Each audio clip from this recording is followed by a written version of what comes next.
Adequate notice of this meeting was sent to the Asbury Park Press and the Co-Star, our official newspapers, on December 2nd, 2020, and notice of this meeting was posted on the bulletin board of the municipal building.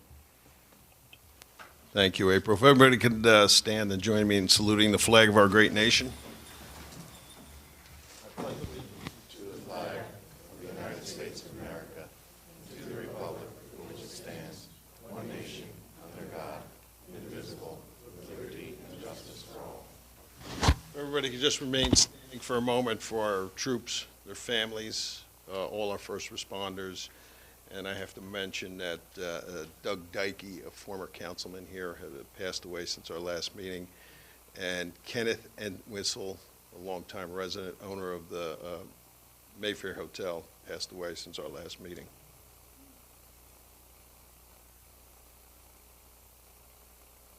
Thank you.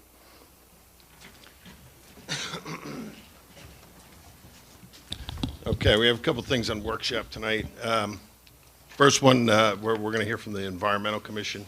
They want to make a presentation to the council. So, Ed, you can come on up.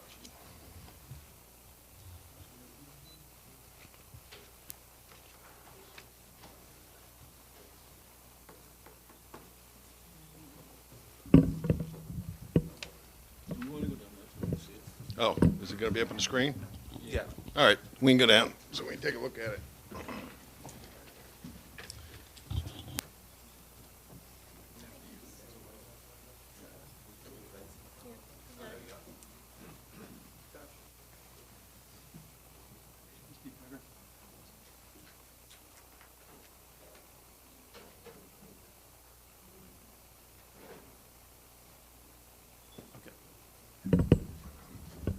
So for those of you who don't know me, my name is Ed Lippincott. I'm the chair of the Belmar Environmental Commission. One of our newer members, Colleen Pallas-Sullivan, put together a presentation regarding hydration stations for the Boardwalk. As some of you may know, when COVID hit, they removed the showers and all the water fountains from the Boardwalk.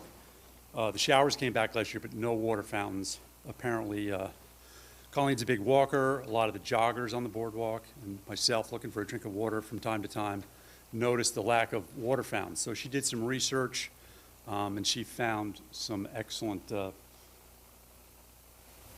products that are being used.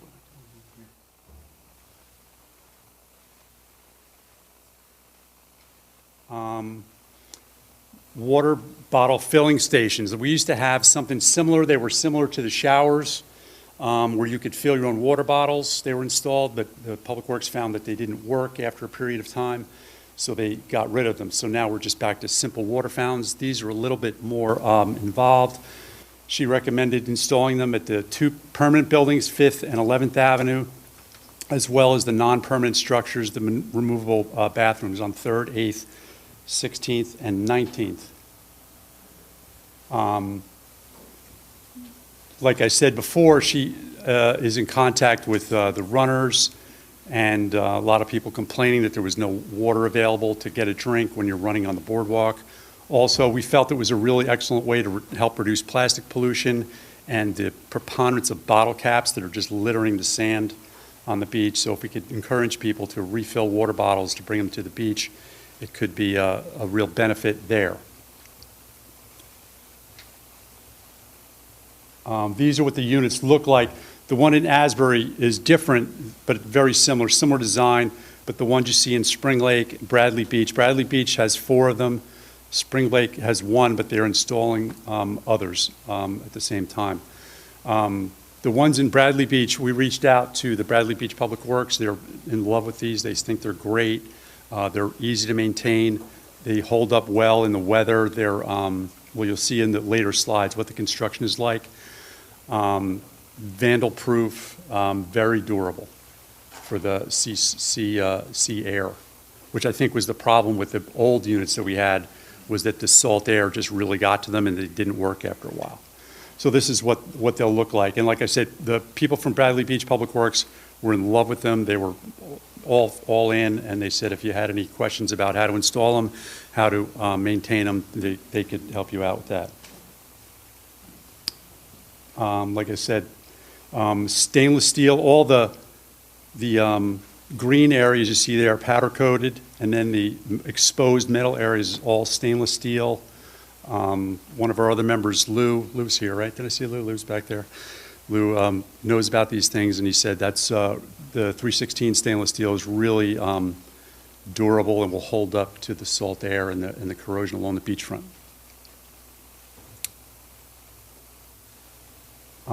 These are the costs. $4,000 per unit. That's if you buy at least 6 units. If you buy less than 6, the price goes up, but not significantly. So we could get anywhere from 6 to 8 units, would be $38,000 total. That includes shipping.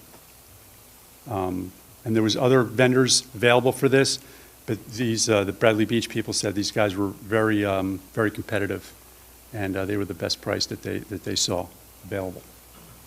A lot of the other stuff is just frequently asked questions, about how durable they are. Good choice. They're also cooled. They have coolers in them, so the water, when you fill your water bottle, when it comes out of the water fountain, it's actually cold. So that's a boost. I like a nice cold drink when I'm down there. What else? And then these are just the steps to winterize and flush them. The only thing that they did say was that if you installed them to a non-permanent structure, that they're very heavy and that they would have to be supported somehow, but that was it. And that was about it, really. I always feel like I talk too fast at these things because I don't want to take up any of his time. Does anybody have any questions? I have a question. Yeah, Tom. So if there's a cooler, does that mean it needs electric? Correct. Too? Yep. So it needs water and electric? Mm-hmm. Do we already have power where Yeah. All the portable bathrooms have power. The other thing we spoke about too is, honestly, for the price, you could probably, if you wanted to spend the money, put some down by the marina, over by the tennis courts maybe, over where the Friends of Belmar Harbor. But that would have to, the first thing we checked out when we talked to Bradley Beach, we're like, how did you pay for it? And they're like, oh, we took it out of the beach utility fund. And I was like, oh, win. But if you wanted to put them down by the marina, it's probably be a pretty good investment if you wanted to spend the money there. Yes? I'm sorry, I didn't hear Ed turn me down. Did you say it's filtered water, or is it just tap water? You know what? I don't think I know the answer to that question.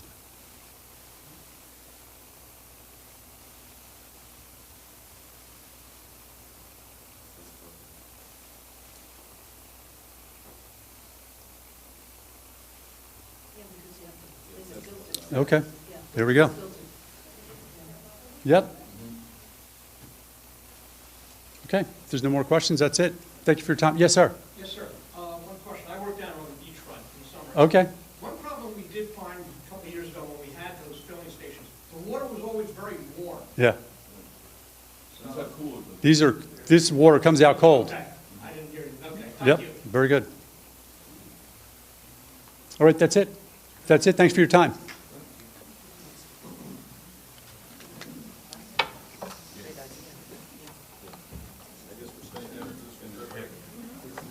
I'll just leave that there.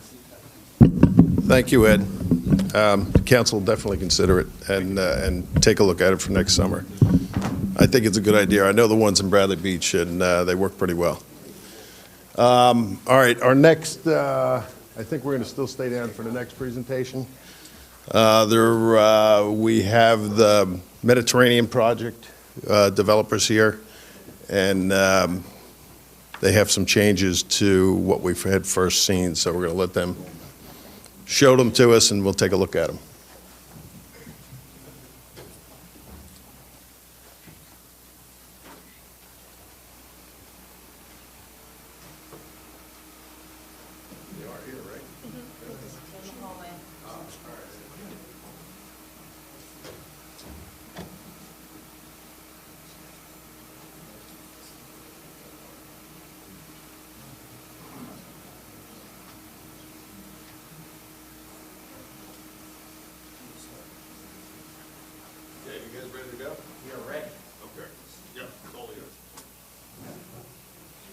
You want the microphone? This is perfect, thank you. Can I take it out of the stand?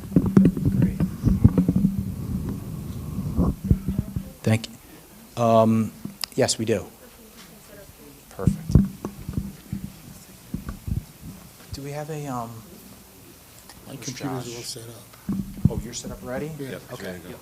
Perfect. So we appreciate the governing body making time for us tonight. The very quick introduction, my name is Ed Russo. I'm a principal at Russo Development, which is the company that's proposing the project that our architect, Dean Marcano, is going to be presenting tonight.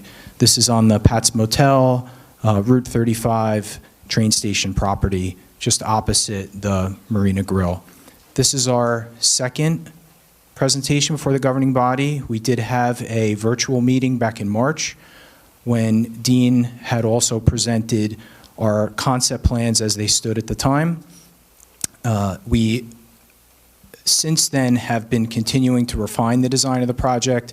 We've made some revisions that we're going to talk through in detail this evening in response to comments that we received from the borough, members of the governing body, the borough's professionals, and also some of the comments that were made publicly by members of the community. At the end of Dean's presentation, I wanted to take a few minutes to not only address any questions or comments from the governing body, but we know that there's been concerns that have been raised recently by members of the public. We've presented a response to each one of the concerns that we're aware of that I would like to talk through, and we're happy to address any new comments or concerns that come out of tonight's presentation.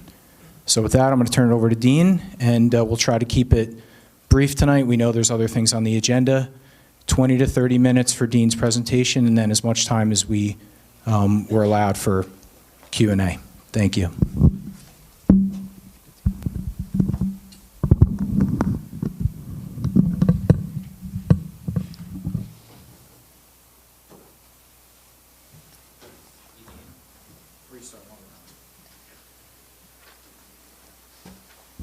Sorry, I wanted to make one other comment. We brought hard copies of Dean's presentation. I think we have about 30 or so. We're happy to hand them out to anybody that would like to follow along with a hard version. So if you raise your hand, we'll start passing them out. Okay.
Good evening, ladies and gentlemen of Belmar Council.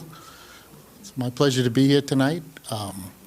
I'm going to make a presentation on the project called the Mediterranean on Route 35 between 8th and 10th. My name is Dean Marchetto. I'm an architect and a planner. I am founding principal of my company, Marchetto, Higgins, Stevie, for 40 years. We have 40 employees. We have 40 architects, and we specialize in these multifamily mixed-use type of projects around the state. One project that we were the architect for, you may know because it's not too far from here, is Pier Village. This is a project we did about 20 years ago, and it's really been a big hit in Long Branch. And we think that this project, might exemplify the kind of action and intensity and interest that it did for Long Branch here for Belmar as well. So this is overall view. You see the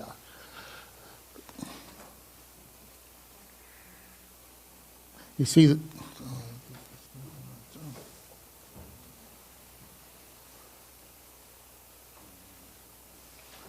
so the computer's moving on its own, but this is a retail residential mixed-use property with an outdoor space. For Long Branch, it's faced towards the beach, and it has a little bit of a beachfront style architecture, which I think is very popular in Long Branch.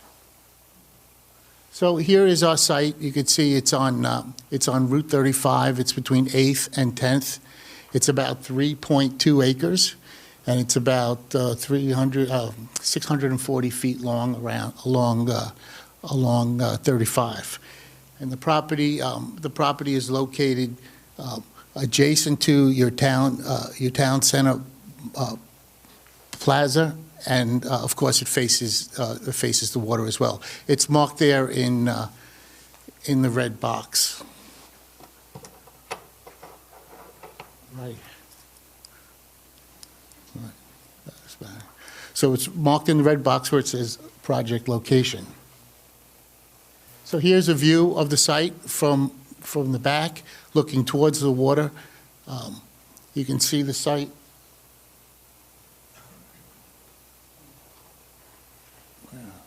It's located just behind the water's edge, behind the marina. You see there's a neighboring building to the left, which is a 9-story residential building, and I believe there's a new 4-story building built towards the right. And you can see your town center mall and then the place where the Christmas tree is. I think that the site will nicely manage to create a sense of space around that location, and I'll show you that in the presentation. I have a few plans, and then I have a 3D model, which I'll be able to fly around, and you'll be able to see the project from all different angles. Again, just a photograph of the site in the back behind the Marina Grill. We looked at some of the other buildings that surround the site just to get a sense of the flavor of the architectural style for Belmar down here, and these are some of the buildings that we saw. Very nice looking buildings with a sort of like a stucco top and a brick base. This is one we thought was a particularly handsome project, and we like to look at the surrounding areas in town to sort of get a flavor for your town and design something that fits within the context of Belmar. Here's another one that seems to have a nice beachfront style architecture with some cupolas, some siding and some stone, a nice mix of materials, and some landscaping out in front. This one is on the town center. It has a retail component on the base, right on Main Street. Here's a project that we saw. This is, we didn't take any cues from this building, but this also surrounds the town center. It's a relatively new building. And then when we looked at some architectural styles that we thought might fit nicely here, we thought of this building. We saw this building, and it set up a precedent for us. It's kind of like a Mediterranean style. It has a stucco top. It has a masonry base. Its materials are light and airy, and it has nice balconies and openings. So we thought that this would maybe influence our design thinking on the project. Here's another view of it. You see it has a base, a middle, and a top, and the building's broken up into components rather than feeling like a very long building. This is the overall site plan and the view of the project from up above. We have the project right next to the rail station on the lower left of the page, and so the project is very, very transit-friendly. It's a transit-oriented development. And the site, and we looked at the redevelopment plan, you're able to build, within the limits of the redevelopment plan, a 4-story building here that is a rectangle that fits up in the whole site. What we did, and this is the difference between the redevelopment plan as it's written and the proposal we're making, is we've taken the building and rather build a big rectangular block that occupied the whole block, which is 640 feet long. We divided the project into 2 smaller buildings and opened up the frontage on 35 to the water so that the open decks between the project had views of the water. And it also created 4 separate facades on Route 35, which made the building feel like 4 smaller buildings rather than one long block that went through. And you'll see that in the model. So this is our first sketch, actually.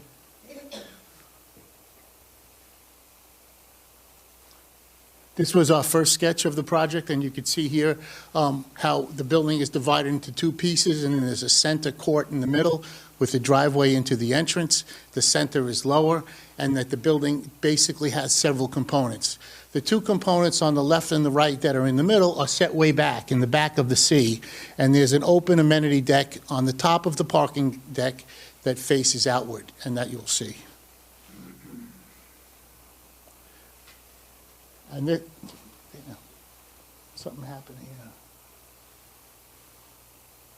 Just moves by itself. Okay, so here is the site plan for the ground floor. You can see the parking lot on the left, the parking lot on the right are based on the ground floor. You enter through the middle, and you can see how the building is broken up into 2 separate parts. The middle court that is probably aligned with 9th Street, is where you enter into the garages and you enter into the 2 residential lobbies. There's a small retail component on the bottom left at the ground floor. The building is set back 25 feet from 10th, and the train station is right there at the lower left, and you can see the parking that exists there. On the right side, we propose to make that parking there more of an open festival plaza or a park for events and festivals. You see the paving there on the lower right. Once you go in the garage on each side, there's a ramp that takes you down. So if you look to the top right, you go in, if you're a resident, you pull right into the garage off the center, and you go down a ramp, and you come down into a completely underground parking area, which is very nice because the parking is hidden from view. You don't see the garage, it's below grade. And you come down the ramp, and this is residential parking. We have 278 parking spaces in the basement for residences. Going back up, on the left side, that's customer, retail, and public parking on the left. And we have, in total on this project, we have, let's see, 477 parking spaces. We have a total of 224 residential units, which are 1- and 2-bedroom residential apartments. There are 357 parking spaces for the residents who live here and 120 spaces for public use. And those 120 spaces are on the left side, and they come off right opposite the railroad. You see the sign that says residential lobby. Just to the left of that is the garage door, and you get into the parking deck for the public, which is on the ground floor. Moving up above the first floor, you can see here, this is sort of like a double C. You have a leg on 10th, and then a leg that comes out, and then a bridge across, and then the other piece of the building tapers down, and it's on the right side. And you'll see what we have. We have elevators on both sides, so depending on which side of the building you live on, you come from the garage up into the residential floor. On this floor, in the very leading edge of the second one from the right, is a blue area called the Amenity Space, and that's like a club, a gym, sort of like a community room for residents, and that opens up to an amenity deck that faces the water. Fourth floor, you can see here, above the amenity on the 4th floor, we have a restaurant.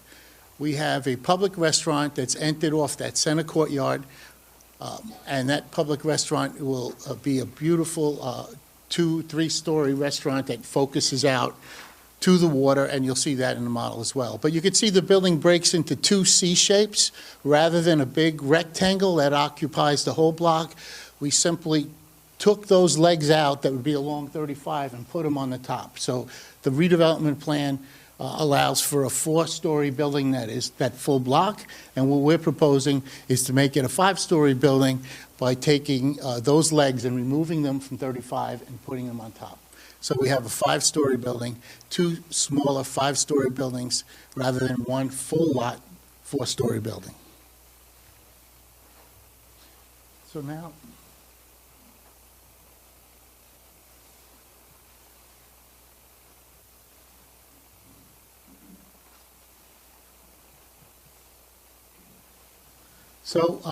what I have here is a 3D model, which I will fly around for you. You can see where we are in this sketch.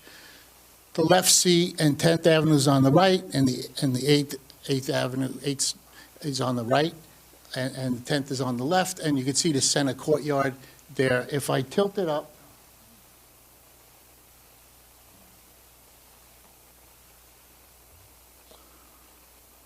that's the elevation that faces the rail line, and you can see the relative height between the proposed building at 5 stories and the neighboring building.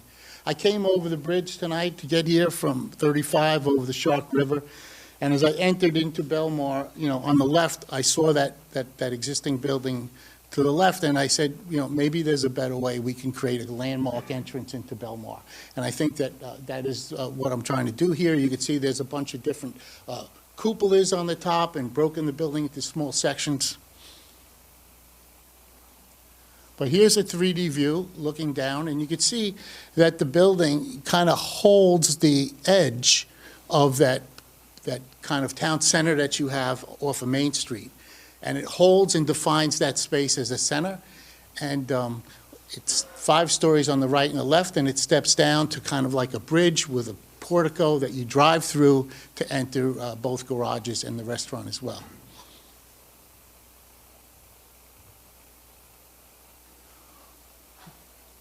Moving it a little closer, you could see here how the building sits on the property, and the two wings with the different roof forms.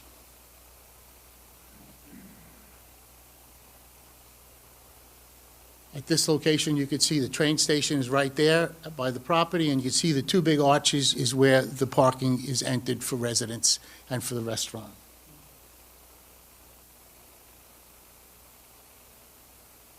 And these are additional views, so as I fly around, you really get a sense of how the building fits into the context.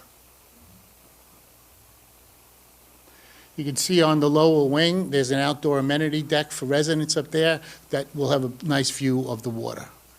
It's a common recreation space for residents, it's sunbathing and grills or outdoor seating up there for residents to enjoy.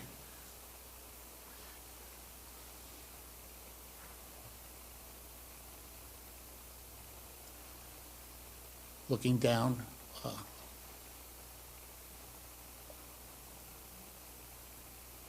So this is the view as you approach the project from over the Shark River coming down 35. This is a sequence of views that helps you simulate your sense of entry into Belmar.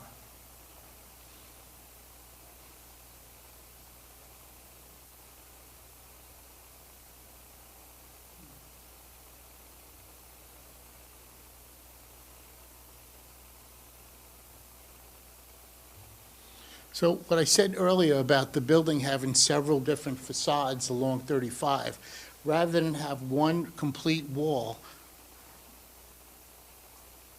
back up here, you could see that there's a series of components that line up on 35, so it doesn't feel like one continuous wall.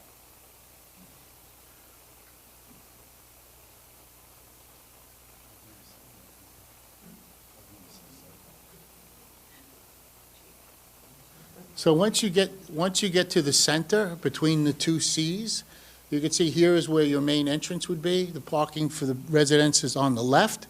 This is a 2-way, one in and one out, and then there's a drop-off underneath the canopy, and the restaurant is there on your right, and we'll show you that as well.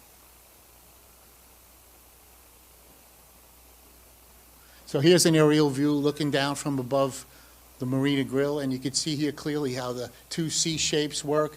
With the amenity deck, there's a pool, a green space, open above the parking, looking out over the water.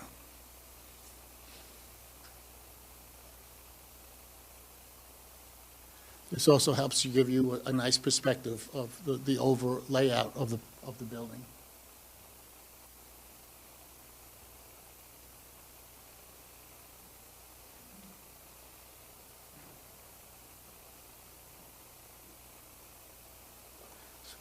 So there's the train station on the right, the existing 9-story residential building on the left, and you can see how our project really fits in to the context, even at 5 stories. I will mention that on the 10th and 8th Street sides of the building, it's reduced to 4. So there's a step back after the 4th floor to get to the 5th. So the facade along 10th and the facade along 8th is stepped down to 4 stories.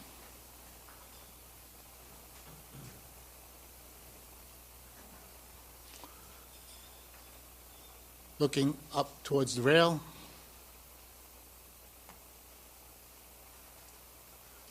So this is the corner on 10th. That's the retail space, where the retail space would be, where you have those red awnings. You can see the architecture for the residential building more close up. We have a series of bay windows, some architectural embellishments above the bay windows, like cornice lines and architectural motifs to create this kind of architectural style. And we're calling the building the Mediterranean because it seems to have that architectural style about the design.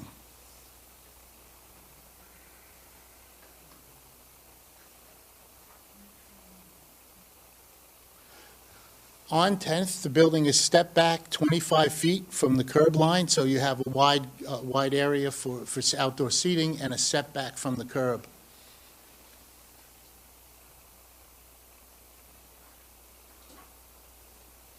Overall view.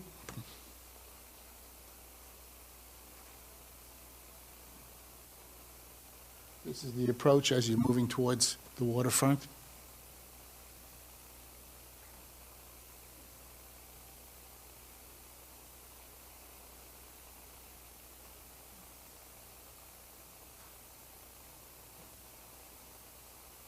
And here, as I turn, you can begin to see that outdoor amenity deck in that 1C on the right-hand side of the building. And you see the several different roof forms to kind of break up the building into smaller components.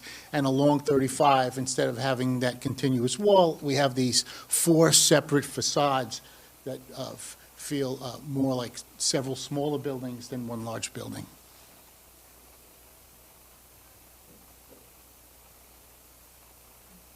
And this is the corner on 35.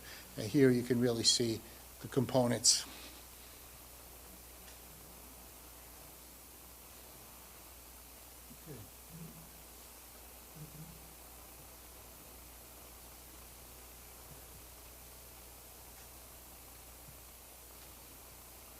So now I have, I'm going to finish off by just going to some visual simulation, some rendering. This is the site looking over 35 now, and this is a rendering of how the building would fit in more of a detailed design drawing, showing the middle section, which is where the restaurant is. You see that big atrium in the center.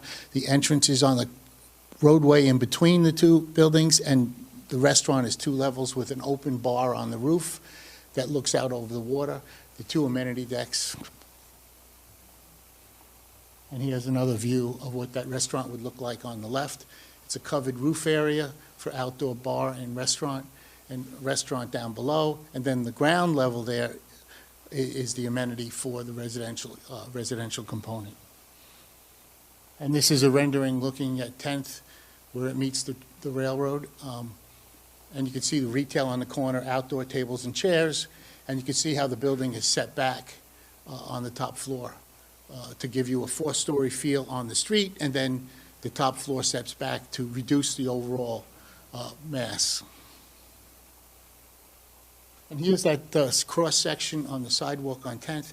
You can see it's a 25-foot setback, room for tables and chairs, a sidewalk, a landscape buffer, and a railing to provide some separation.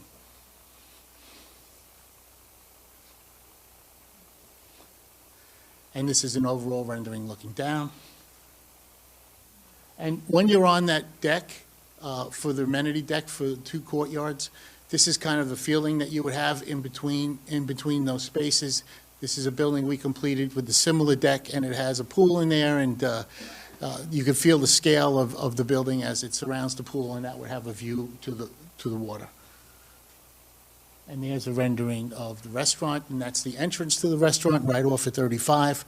The parking is in the building into the right, and you can have a drop-off there, and that restaurant would be a public open restaurant.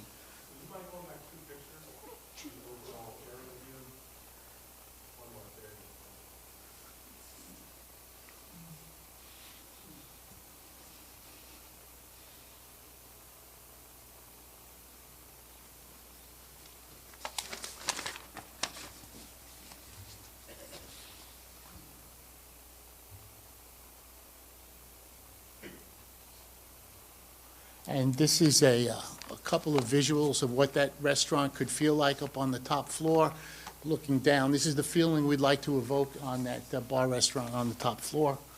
And this is the view that you would see if you were up there dining. And this is just another example of what that could feel like in terms of the ambiance and the style of the outdoor restaurant we're trying to create. And here's another view. These three examples are other restaurants that would be designed in a similar way at what we're proposing here on the project.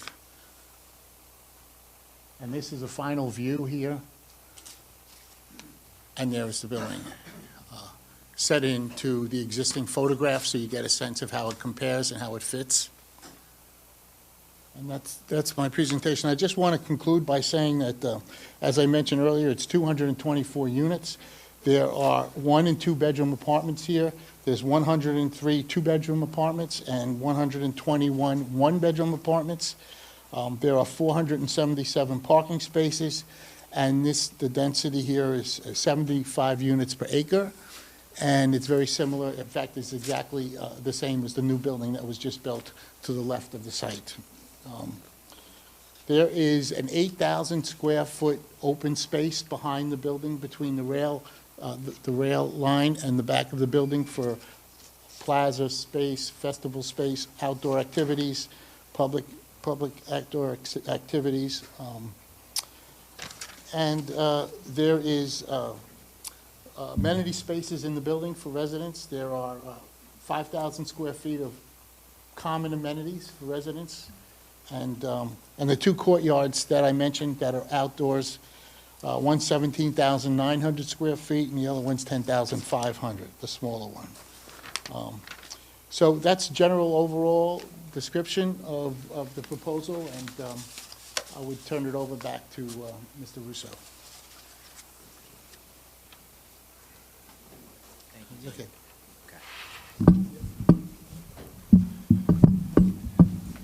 Thank you, Dean. We appreciate you taking us through the design presentation again. I just wanted to take a few brief minutes to highlight a few of the plan changes that were made since Dean's last presentation before the governing body, and also to address some of the questions and concerns that have been raised recently about the overall project. So I have copies of a brief 4 to 5 page memo that we prepared in response to some comments that have been raised, which I'd like to hand out. I apologize, I probably have 20 copies, but we can make more and distribute them electronically as well.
Mr. Russo, maybe the first thing you can do is explain the changes that you made from the last time you were here. Sure. So the planning process for this project actually started in late 2019, and that was at the time when we went under contract to purchase the property from the Rapetti family. And at that time, our concept plans were proposing, a very different building to what Dean proposed today. Some of the key differences were the unit count was a bit higher. It was closer to 300 units. We did not have ground level parking or a basement level parking level. We had parking that was above grade, and we also did not have the amount of retail, the restaurant, the bar space that we're currently showing in the plan, and there were more deviations in the plan at that time from what the Seaport redevelopment plan would have allowed. Not only deviations with respect to building height, which is the main deviation which the governing body is considering amending the plan to revisit, but there was a deviation with respect to the amount of parking spaces we were providing, with respect to the proposed versus required setbacks. And prior to the time that we appeared before the governing body this March, we had made changes to the plan in response to comments from the borough's professionals. And then again, after the March hearing, we made more changes. So as of today, the plan includes a compliant amount of parking. We have 477 spaces that are divided between dedicated for the residential uses and available for the retail and for public and commuter spaces. Fully complies with the requirements in the redevelopment plan. We reduced the unit count to accomplish a few things. One, to make sure that we had a compliant amount of parking, and also to have a more even distribution in unit sizes. Our prior plan version had some studio apartments. It had units that were very small and very large, and our current plan now has all one-bedroom and two-bedroom units that range between around 750 square feet on the low side and probably around 1,300 on the large side, which is a more balanced distribution, and the unit sizes are, more modest in size. And, we don't believe that, given the style of development, it would generate a significant number of school-age children. Notwithstanding that, we purposely did not propose any three-bedroom units so that we weren't creating a development that would generate a significant number of kids. And we have a lot of data on other projects throughout the state that we're happy to share in order to develop a reasonable estimate of the number of children. But the most important takeaway for tonight is we're down to building height. That's clearly a deviation from what the plan contemplates. The redevelopment plan, for those of you that have looked at it and read it, it was adopted in 2003. At the time it was adopted, this property was not included in the redevelopment area. The plan was largely limited to properties along Main Street that are much more proximate to single-family homes, to the lower height residential character east of Main Street. When this property was added to the redevelopment area in 2016, the plan standards were never modified or never tailored for this site. And we would argue that this property is very different from a planning point of view than many of the properties that front on Main Street, where a four-story building might be more appropriate. We are between a state highway and an active rail line.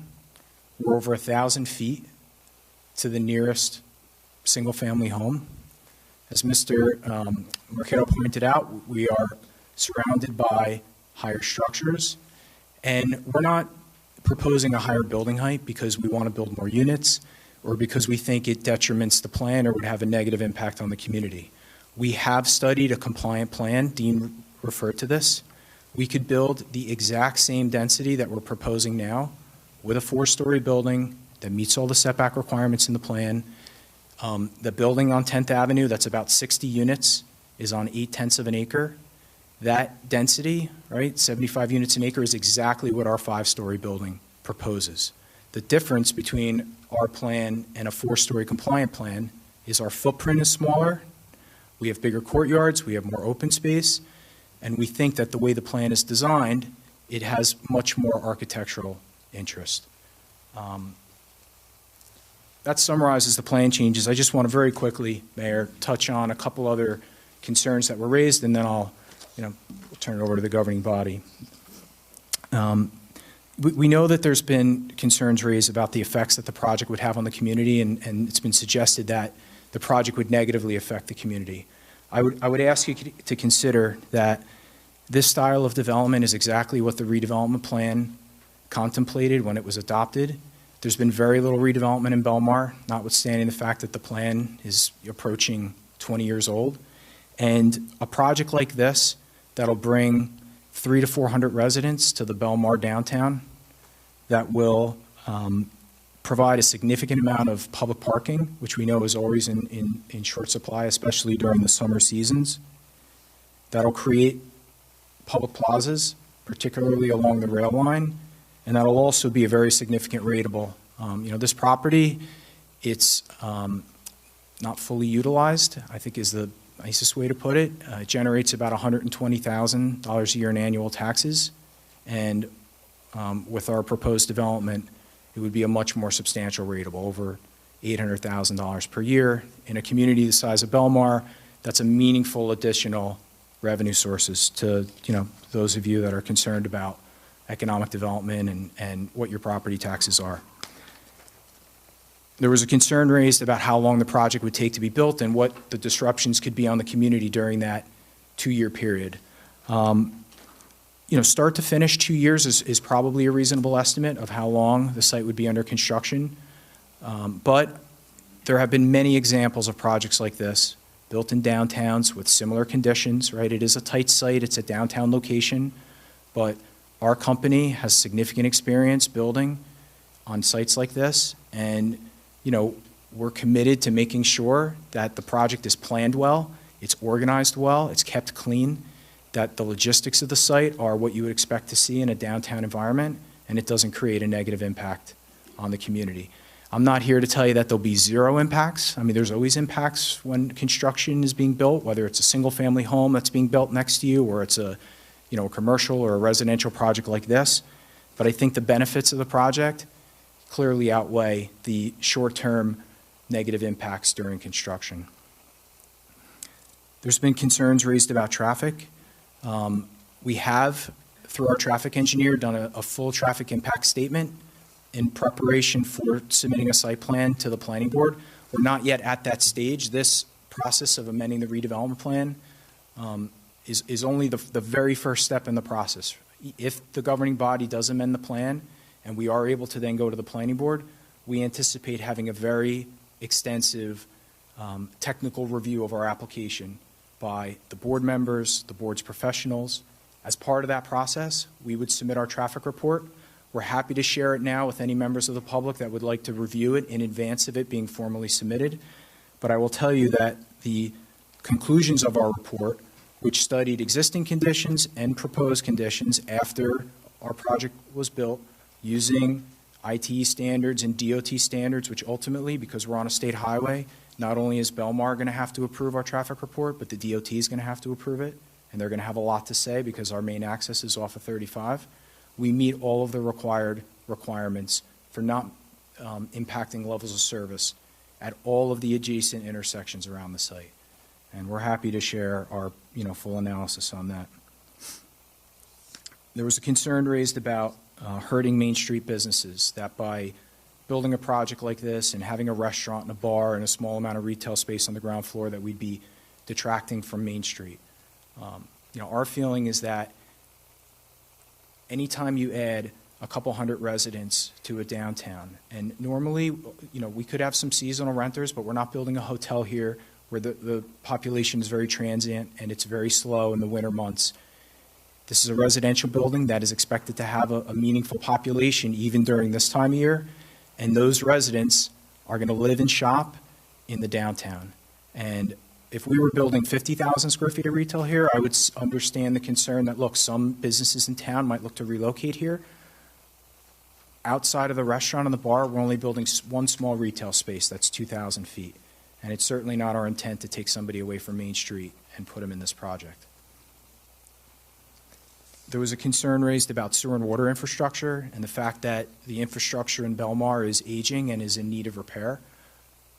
You know, we have had a number of discussions with Belmar's engineer to understand what improvements might be necessary in order for our project to be accommodated. We will need to get not only approval from the Belmar Engineering Department, but the South Monmouth Regional Sewer Authority and the DEP with respect to our utility connections. And we know that we're going to have to demonstrate that our project does not have a negative impact. And if off-site improvements are required in order for the project to be serviced, we're going to be prepared to work with the borough to make those improvements in a way that, you know, represents not what we're legally required to do, but also in a way that helps the community. And then, you know, in closing, and I promise I'll wrap it up quickly after this, you know, I feel like there's been, you know, some, you know, false statements that have been made about the project, and we understand that we're still, it's not everybody knows about what we're proposing, and we hope that as there's more information is available, that, you know, the public will be more open to really studying the project and understanding, you know, all of its aspects and all of the pluses and you know, any potential minuses. I mean, I do believe that, you know, with the changes that have been made at the urging of the governing body over the last, you know, really over a period of 2 years now, this represents an excellent project for the downtown. This is not the end of the process, it's the beginning of the process, so there's going to be ample opportunity for more questions and comments. When you take the deviation with respect to building height, a 5-story building in a location like this is really not uncommon. And, you know, we wouldn't be here proposing a 5-story building if we didn't think it was necessary for the project to be feasible and if it didn't represent in a better plan. You know, our family has been in the development business for over 50 years. We have never built and sold a residential building. We're looking to be a long-term member of the community, and we want to build something nice that we can be proud of and the community can be proud of, and we're looking to have the planning flexibility to be able to do that. This is a unique site. It's large, you know, in terms of, you know, the other parcels in the downtown. It's close to 3 acres. You know, it is 1,000 feet from residential homes, which I think is an important consideration. And I would encourage you to, you know, in closing, to go back and read the redevelopment plan, including the amendments that were made as recent as 2016. I know the borough's planners in the process of creating potential new amendments to the plan. If you read the plan and the spirit of the plan, it wasn't intended to be a static document that never changed over time, right? The intent of the plan is to encourage economic development through quality projects. And, you know, there's a number of objectives in the plan that we feel this project is advancing. And I'm not going to read through all of them, but they have to do with strengthening the downtown, bringing new residents into the downtown, using underutilized sites more appropriately from a planning point of view. With that, I just want to thank everybody for being patient with us tonight, and we appreciate all your comments and questions. Thank you. So members have any questions for Mr. Russo before he goes? Yeah, I have a question, Mr. Russo. Listening to Dean talking about when he came into Belmar tonight, he came over the bridge in 34 South.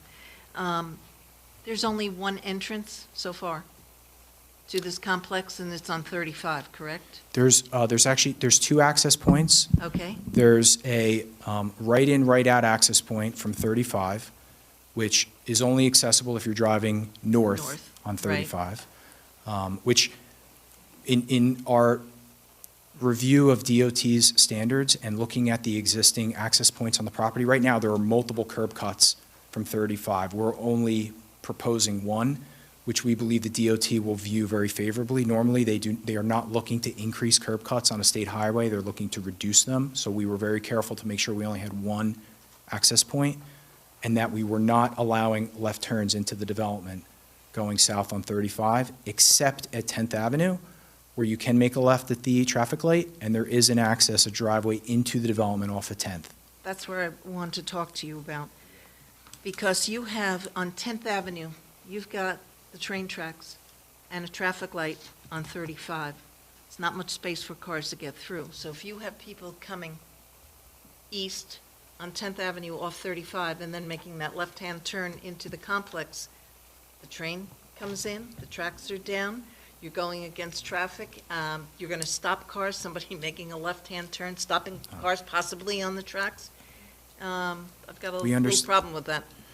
Look, it's a great question, and it's something that we know we're going to have to address in detail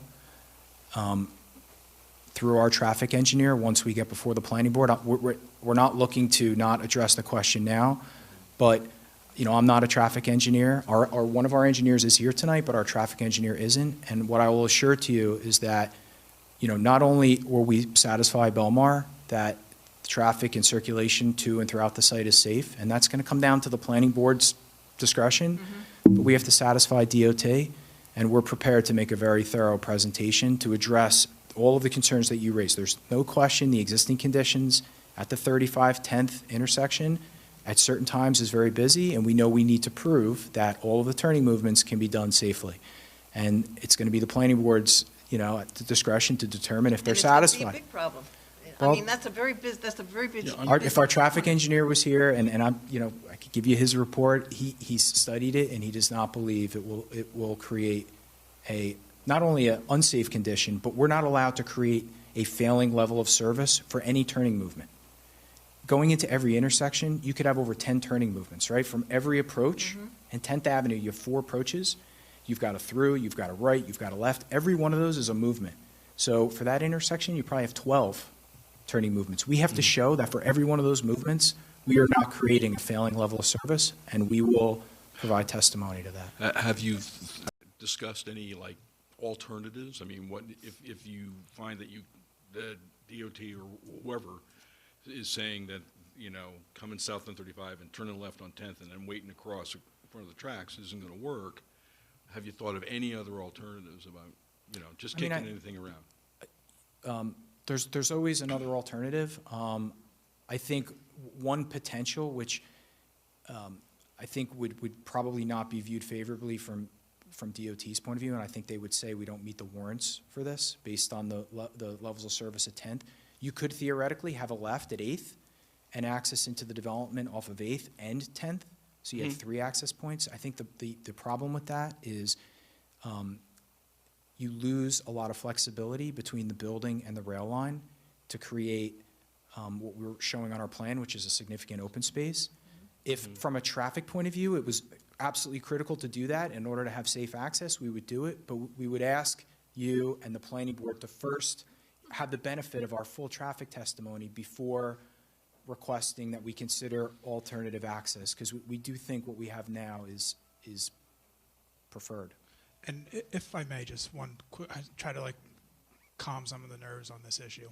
As far as the parking, this is only a proposed. In the event you do go to the planning board, you are going to have to get permits to the DOT. You are going to have to present the traffic study. So these proposed points of ingress and egress aren't definitive. You're not married to them. And at that point of the proposed development, they could in fact change, correct?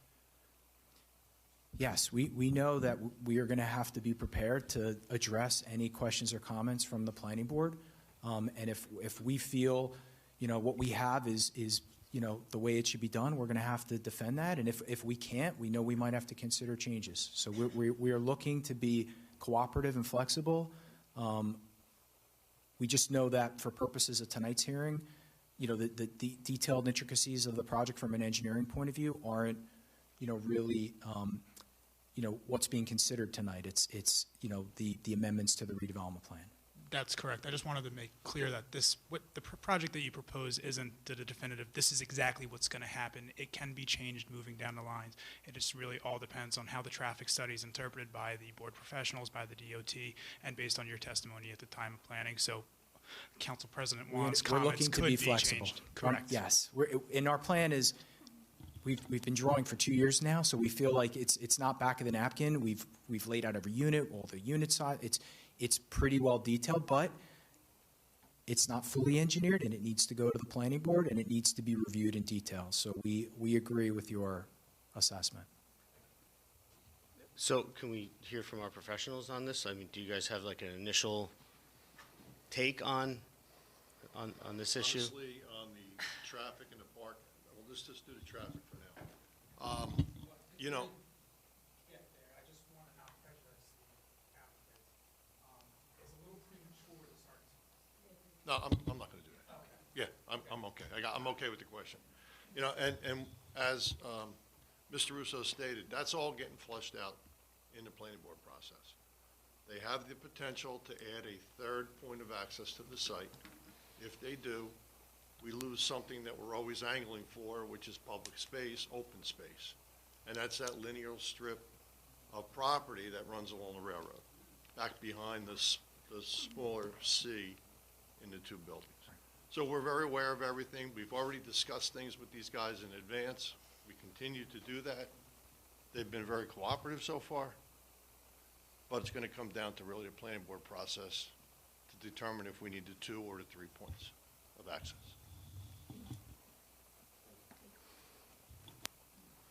Anyone else?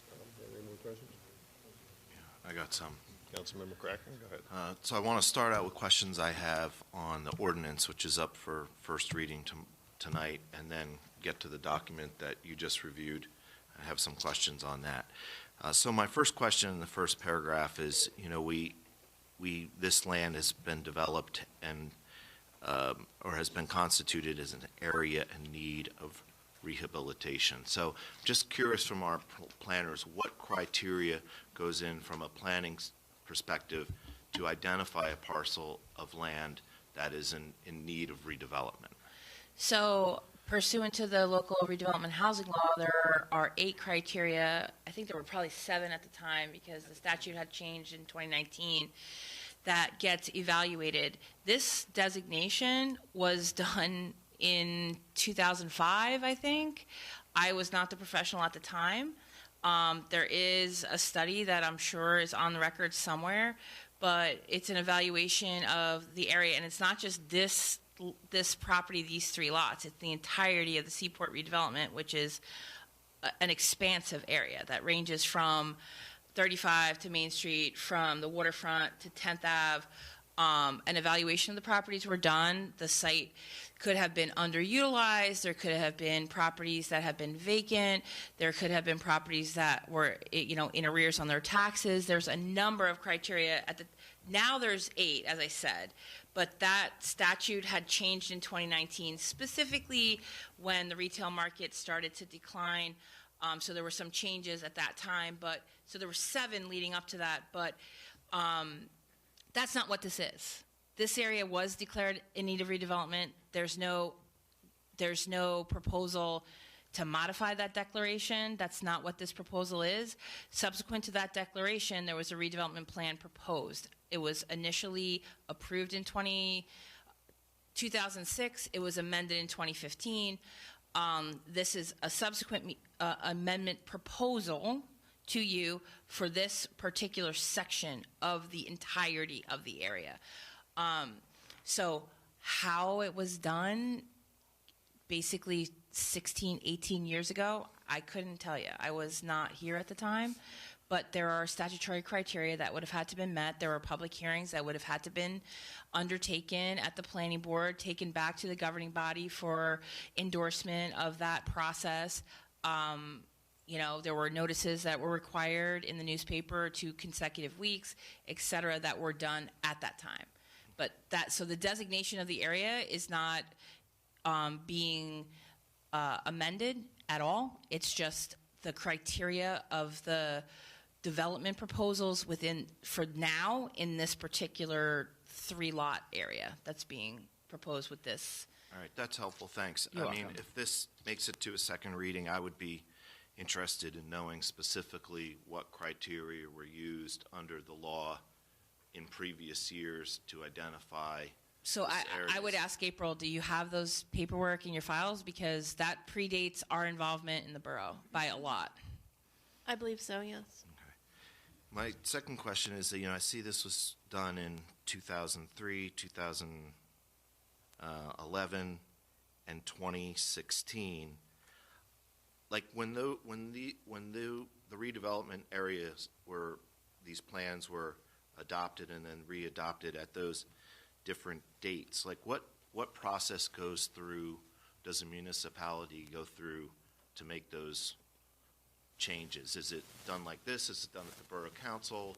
Is it done at the planning board level, the zoning board level, a combination of both? I'm just curious to see, because, I don't know. I wasn't here during that time either, how these processes go in a municipality. So the process of the amendment for each of the prior acts is all treated the same as it's being done today. It's introduced on first reading, and thereafter it goes to the planning board for what's called a consistency hearing. At the planning board and its professionals review the proposed redevelopment plan against the master plan to determine whether or not the proposal is consistent. Now, if there's not consistent, they write down their recommendations, we review it, and we determine whether or not we're going to incorporate them on second reading, or if on a supermajority of the vote, just disregard them outright. Now, after it hits second reading, it's just like a normal ordinance where we sit there, we introduce the ordinance again, we give the opportunity for public comment and hearing on it, and thereafter the council makes a vote on whether or not they're going to adopt it. All right, so in this instance, the way I read this ordinance is it's coming to us first, then it goes to the planning board, which must review the amendment of the Seaport Village Redevelopment Plan, and then they send recommendations to us. So when this goes to them and they review it and they send recommendations to us, then do we have to reapprove it? So are these all preliminary approvals? Then it goes to the planning board and then they say okay. No, so it's like a normal ordinance. Say when we adopt an ordinance to go back to the Telecommunications Act, how we adopted the ordinance changing the aesthetics to give the board some more authority on how certain co-locators could be, or boxes could be located on poles to provide the borough with more control over the aesthetic value. We adopted it on first reading, and then it went over to the planning board for their review. And that's kind of the same process here, where the planning board is presented with this proposed amendment to the redevelopment plan as written, and they get to determine it as written, if it's adopted on first reading, is consistent with the master plan. Now, based off of the redevelopment plan as it's written, they can determine just blanket yes, it is, or no, and provide why. Then it's left to the borough council to consider their recommendations and say, yes, we agree with it, or no, we do not. And yes, if we agree with it, then we're going to incorporate that into the revised amendment on second reading. Okay, so if we were to say, no, we don't agree with what they came back and recommended, then what? You adopt it as if it's a regular land use ordinance. You adopt it as is. Okay. I don't want anyone to misunderstand the process at the planning board. There's not a public hearing at the planning board. The planning board's role under the redevelopment housing law on this particular entity is similar to section 26 under a normal land use ordinance. Their role is to determine, is this consistent with the master plan, yes or no? And they can offer up recommendations, but that's all it is. It's not a public hearing. They're not adopting or approving anything. They're making recommendations to you. It comes back to you for a public hearing. You can either incorporate their recommendations or not. That's up to you. But the ultimate decision-making authority rests with you. The public hearing is here, and you decide yes or no at the end of the day. Their role is to decide whether it's consistent with the master plan. That's their role. That's it. They're not approving this or not approving it. So that would mean, well, I'm sorry to interrupt, but that would mean the revision process that Mr. Russo was referring to. That's not going to, if it makes it through first reading tonight and then it goes to the planning board, that's not that revision process he's talking about. That would come later in the process. Correct. He's talking about the application. Well, then my only other question would be, that would mean there would, if there is going to be a second reading, it's not going to be 2 weeks from tonight, right? Well, I don't want you to misunderstand. This is not a development application I understand. hearing. So he's presented what his vision for this plan is. This process is the parameters from which that plan can be generated. Yeah, I'm just trying to get a sense of the timeline. Right, so it's basically So the access points is a. No, that's, I'm detail not concerned of with the that site right plan now. application that has not happened yet. That has nothing to do with what we're doing. No, I tonight. understand that. Right, so there's nothing stopping this process from moving forward 2 weeks from tonight. That has nothing to do with it. That's a planning board issue that's gonna happen only if Mm-hmm. this process gets introduced tonight, goes to the planning board, comes back here 2 weeks from now, and then assuming, and I'm not opining Okay. one way or the other, that it gets approved, then they make an application later, right? Because you still have to engineer it. I don't know, so how long later, months later, it goes to the planning board. All those minute details on the traffic studies, the Mhm. access points. I understand that. That's handled there. Yes. I do want to note, though, if you want more than 2 weeks, then this process has to start over.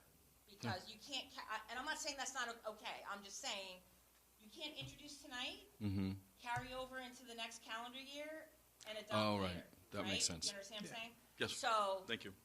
so we would have to have this exercise again. And I'm not saying, no, yes, you should or shouldn't. I'm just saying, Fine. you Thank you. can't carry over into another calendar year.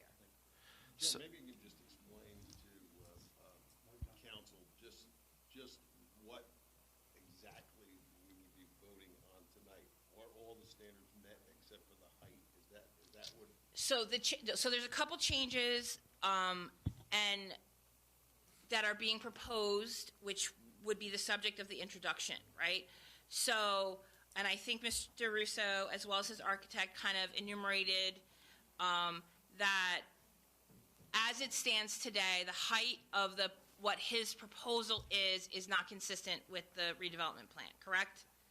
So the amendment, should you decide to act favorably, would allow for increased height. So right now, the way the plan is written is at the street, you're allowed 3.5 stories. Your proposal at the street is 4 stories, correct?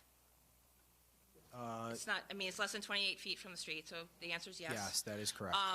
And then as you move internal to the site, his proposal goes up to 5 stories, which is not permitted, to 60 feet, as it stands right now.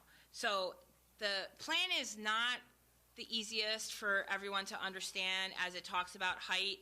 It's, 3.5 stories at the street line. As you move in, it allows it to go up to 40 feet, and then there's some additional height that's allowed elsewhere, based upon the roof line, et cetera.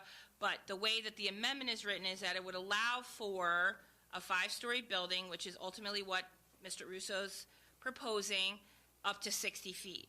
Whereas right now, it's a 4-story product, and the height ranges between 40 and 50 feet. Yes, right? Yes. In addition, there's a couple of other amendments for this particular area, right? So as it stands right now, the redevelopment plan is kind of one size fits all for the entirety of the area. So the use list that's permitted in the area is pretty expansive because you have varying locations. So the use list is also being amended for this particular location to exclude things like watercraft rentals because you're not on the water, right? So we have eliminated marinas and other types of uses that would be inappropriate. We are encouraging in this, or we're proposing in this, the restaurant, the bar, which is part of the proposal. So those are really the entirety of the changes associated with this particular proposal. The majority of the bulk standards, the area, the setbacks, the coverage, the parking requirements, those all remain the same as to what the plan is as of right now. So basically, this proposal that's up for first reading later on your agenda is to allow for the increased height, to allow for the proposal you just saw, and the modification of the uses. That's it. The balance of the plan remains intact. Parking, all that. Stays the same, correct. They have the parking standards all. Correct. Now, I know in the plan, it says the council could give relief for public parking. Is there any, criteria or anything like that? Sorry about that. I didn't have my mic on, sorry. My question was to our planner is that part of the redevelopment plan talks about if the developer is putting in public parking, it allows relief for some of the things in the project, but does it talk about what kind of relief It's pretty vague in the plan as to what the relief is. I will state, however, and that's been a particular sticking point for myself as well as for Mr. Frieda, the project is parked RSIS compliant as proposed and has additional parking for public. So there's parking for the restaurant, there's public parking, and the residential parking is RSIS compliant. That was, basically before we would even engage, that was an issue because we know parking in this area of town is a tremendous concern. So it does allow for it, but the proposal as is, and I do want to say, that's not really the subject of tonight. However, should this process move along, right? Should you choose to act favorably tonight and introduce, should the process go to the planning board, come back for a favorable action at a public hearing, there's going to be a developer's agreement between the borough and the developer in which all these details, access points, parking, all these minute details that you don't traditionally see in a traditional zoning application would be vetted out and approved. I don't mean to steal your thunder, but so I do pretend to be a lawyer sometimes. But this part of the process is simply the amendment to the plan solely for this area. And it's the 3 lots that we have that was discussed as part of the proposal. So the focus on the ordinance that's before you for introduction and what the amendment would be is the modification of the uses, which is pretty much the elimination of uses that are not really pertinent to the site, this site, and the modification of the height. That's basically what this proposal would be when we get to the introduction later tonight, correct? Nailed it. Thanks. Not my first idea. Just a couple other questions. Sure. So, Mr. Russo says in his document that the 4-story height limitation that is already the standard for this area was really meant for Main Street and closer to residential neighborhoods, not for this subject property. So on July 20th, 2016, when the Borough Council, again, before my time and I know before yours, but I'm just trying to get a history of the context of how we got to where we are today, because I want to understand this as well as I can. Why wouldn't that group have taken that into consideration at the time? I mean, we're stating that that's a mistake we thought they made, but why? So I don't know the answer to your question. Okay. I can only opine as to my opinion all these years later. Right. This is a tremendous area. Right. This redevelopment plan, I don't typically see redevelopment plans of this size. I mean, this is a big chunk of your community in this plan. And it ranges, the diversity in the properties are significant, right? So you have the property along the Shark River, like where Klein's is, that whole area along the waterfront. And then you have along Main Street, there's a piece of it that's on the east side of Main Street that immediately abuts the residential as you go towards the east, towards the ocean. It goes all the way to 35. It abuts the bridge, which is now elevated significantly, and that elevation, okay, so I'm going to, anyone who knows me knows that I'm just bluntly honest. I don't know whether or not these amendments were made before or after the change to that bridge was made. After. So, one would think, though, when you're dealing with an elevated highway, is there a reason why you keep the buildings at 35 feet when the highway exceeds that height? I don't know the answer to that. But what I will say is that the plan has been in place for a long time. Even the amendment, which is 2015, based upon the plan, I guess the ordinance or the official documentation that the governing body acted on was subsequent to that in 2016. Correct, yeah. You're still talking now, we're heading into 2022, and there hasn't been a tremendous amount of action. So one then has to take a step back and say, do we really want this to redevelop? Do we really want this to move? And if the answer is yes, then we have to think, what steps do we take to make that possible? And I'm not saying blanket do whatever you want, because he can tell you I have not been the nicest person in this process at all. So, like, the word bitch comes to mind a lot. But I will say that you have to take a step back and say, I did say it, the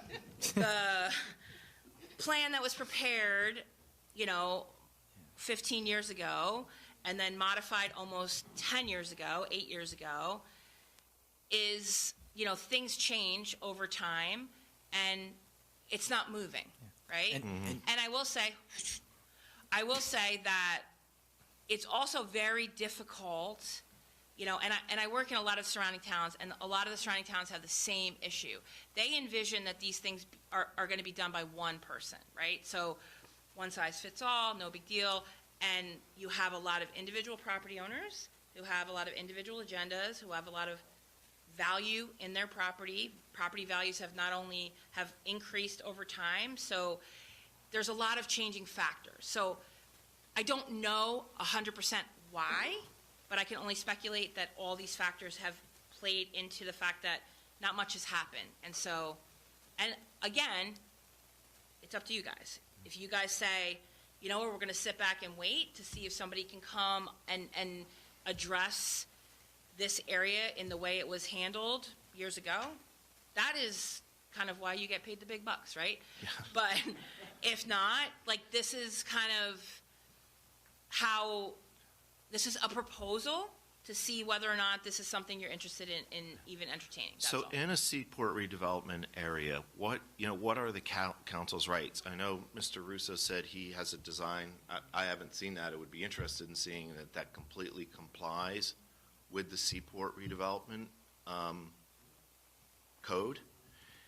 If he were to come to us with that design in a seaport redevelopment area, is that something, would he even come to us, or would he go straight to the planning board? I can answer that. Go ahead. And if you were to come to us, even if it does comply, is that something we would have to approve? I guess that's a legal question. I think the answer is yes, but we're certainly not looking to come to the board with a different application concept than what we've proposed up to this point. We did do a study of a compliant plan because we felt it would be something helpful to have as part of the process. I'm happy to send it to Ms. Beam and the borough so it's aware of it and can review it. It's not very attractive, to be honest with you, and I don't mean architecturally. I mean, when you look at the massing of the building, it has very small courtyards. They're internal. They don't take advantage of the viewpoints from the exterior of the site, and the residential footprint is large because the Sea Point redevelopment plan, the setback requirements are not significant. We're not interested in building a lower building that's much less quality just because, hey, we can get it done and we can get it built and move on. We're interested in building really good, nice projects. Yeah, and what I would say to you, you raise an important question about the past and how come this hasn't been addressed before the building height. Ms. Beam raised a very important point. There's well over 100 properties, 100 lots in this redevelopment area.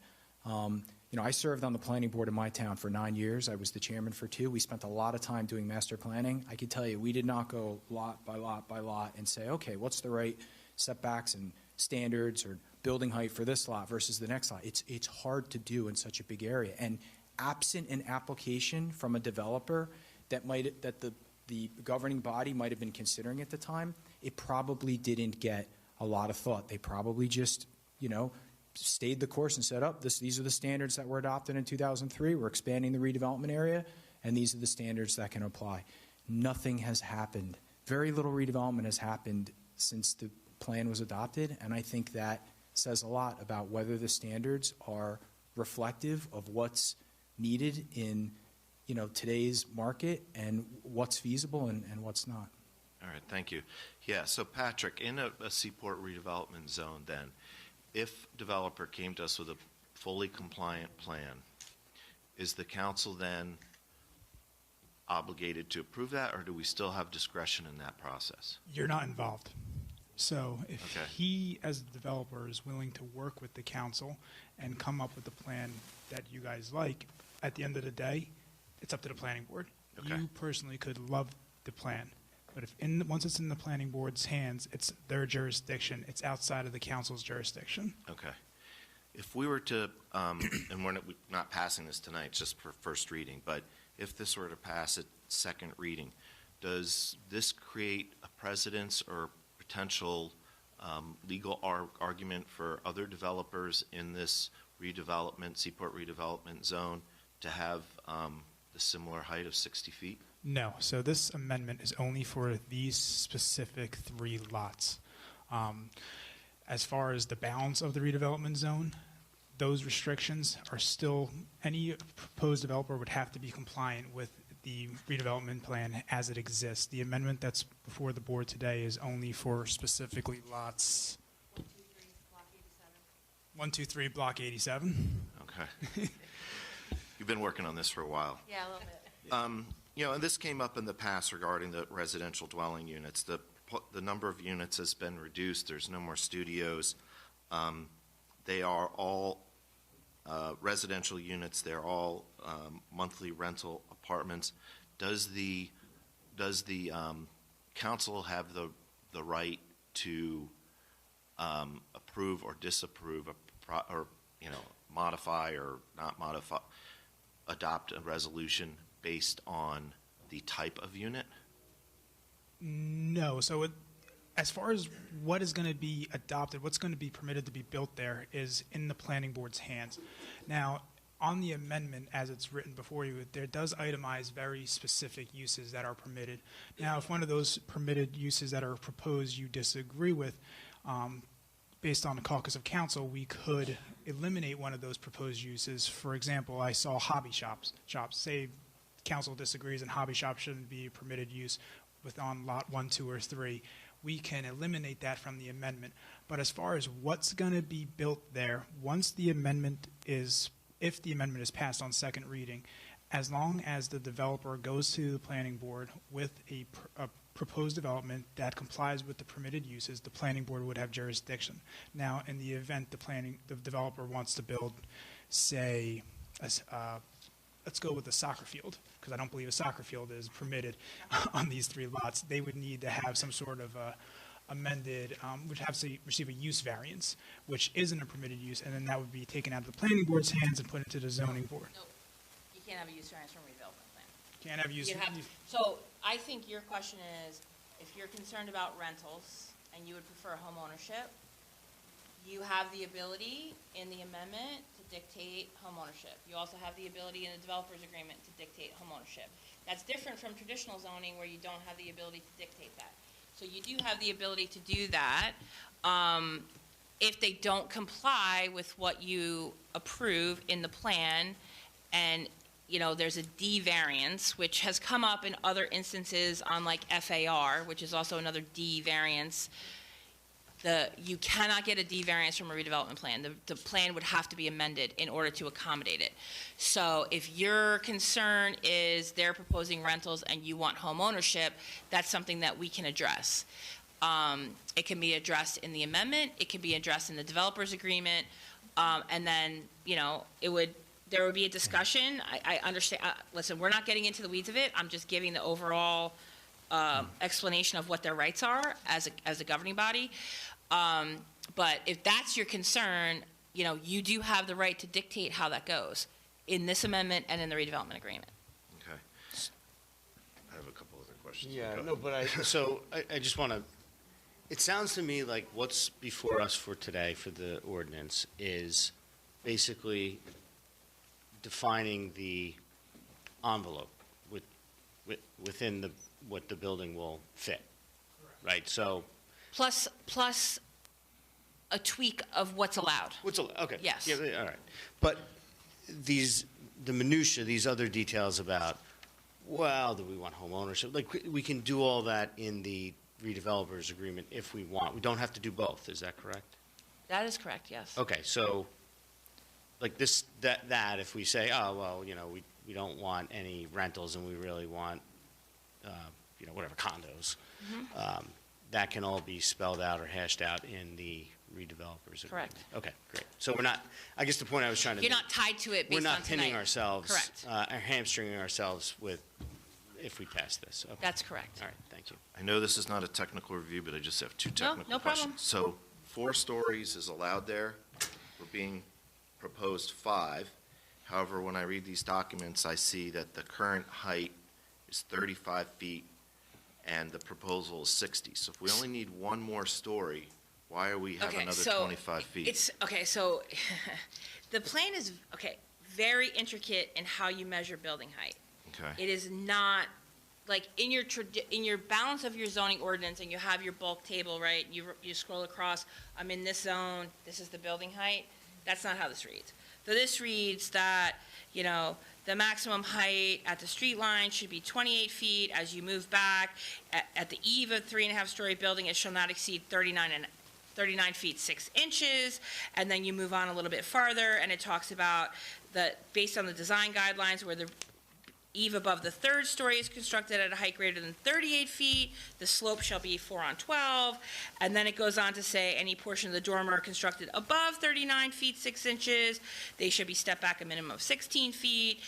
Where a roof line is above the 39.6, you know, the maximum height of the roof ridge line shall not exceed 52 feet above grade as measured from the center line of Main Street. So it's not one number. It's the way this was written, and I would not have written it this way, but the way that this was drafted, and there's all kinds of exhibits in there that shows varying heights depending on where you are and how it steps back. It's not one rectangular box. It's geared towards shifting, like incrementally increasing the height as you move off the road, basically. So it depends on where you are on the site, is what I'm trying to say. It's maddening from my perspective when I'm trying to review stuff. Mm-hmm. But, so, yes, at the street line, you're talking about like a 3.5-story building, which is traditionally 35 feet, but here we're talking like 39.6, and then it can graduate up. But when you're talking about roof height, and you're talking about pitch on roof, you're talking about midpoint, average between even and peak, it can go, the peak can be 52 feet. So really what we're talking about is 52 feet to the peak, but this is 60 feet, period, right? So you're talking about an 8-foot difference.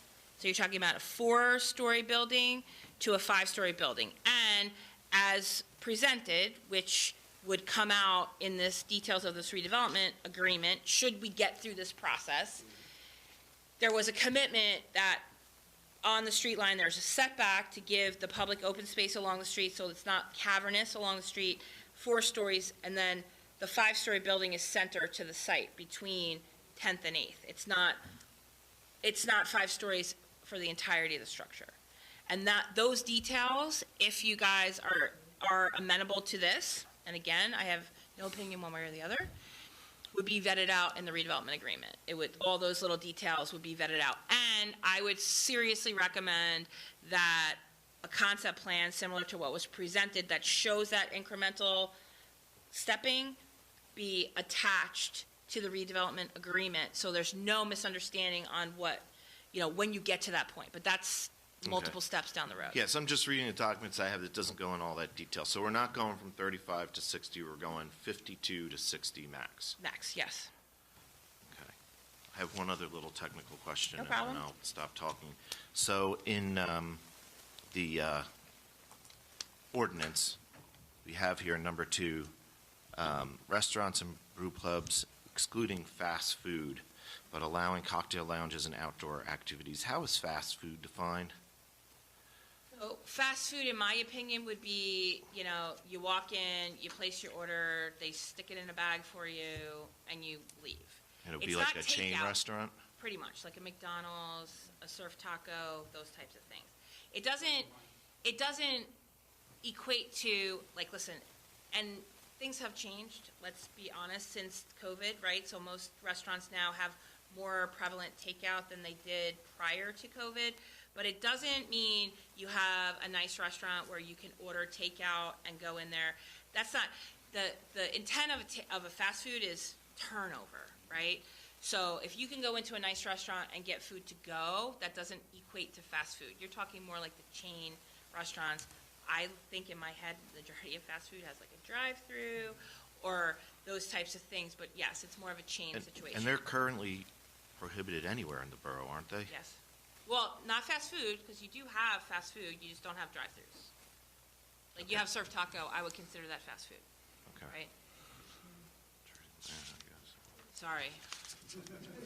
Sorry. I'm not saying I don't like it, I'm just. No, I'm really not. I have So teenagers that again, are I know big- we're at first reading tonight, and after first reading is the opportunity where we really get to hear from the public and get public feedback. But you, Mr. Russo, would provide that other rendering to us, that the one that's in compliance? It's a floor plans and a Or site floor plan, which plan, we can provide. And then you're also going to provide us with a traffic study. And then I guess my question is, does the borough then do its own traffic study, or do we believe what's submitted by the applicant? So typically, as with any development application that goes to whether it be the planning board or the zoning board, the applicant presents their documentation, and then your professionals review that and provide comment. If they don't agree with the assertions, whether it's drainage, traffic, whatever, there'll be a multitude of comments provided in a letter. And there's a separate step here, right? That interim development review, what's the name of that? Technical DRC. design and Right. review. So there's like multiple steps here that most towns don't have, where all those issues come out. It's not typical for a municipality to have their own independent studies done. I mean, it's not unheard of. You certainly could do that, but,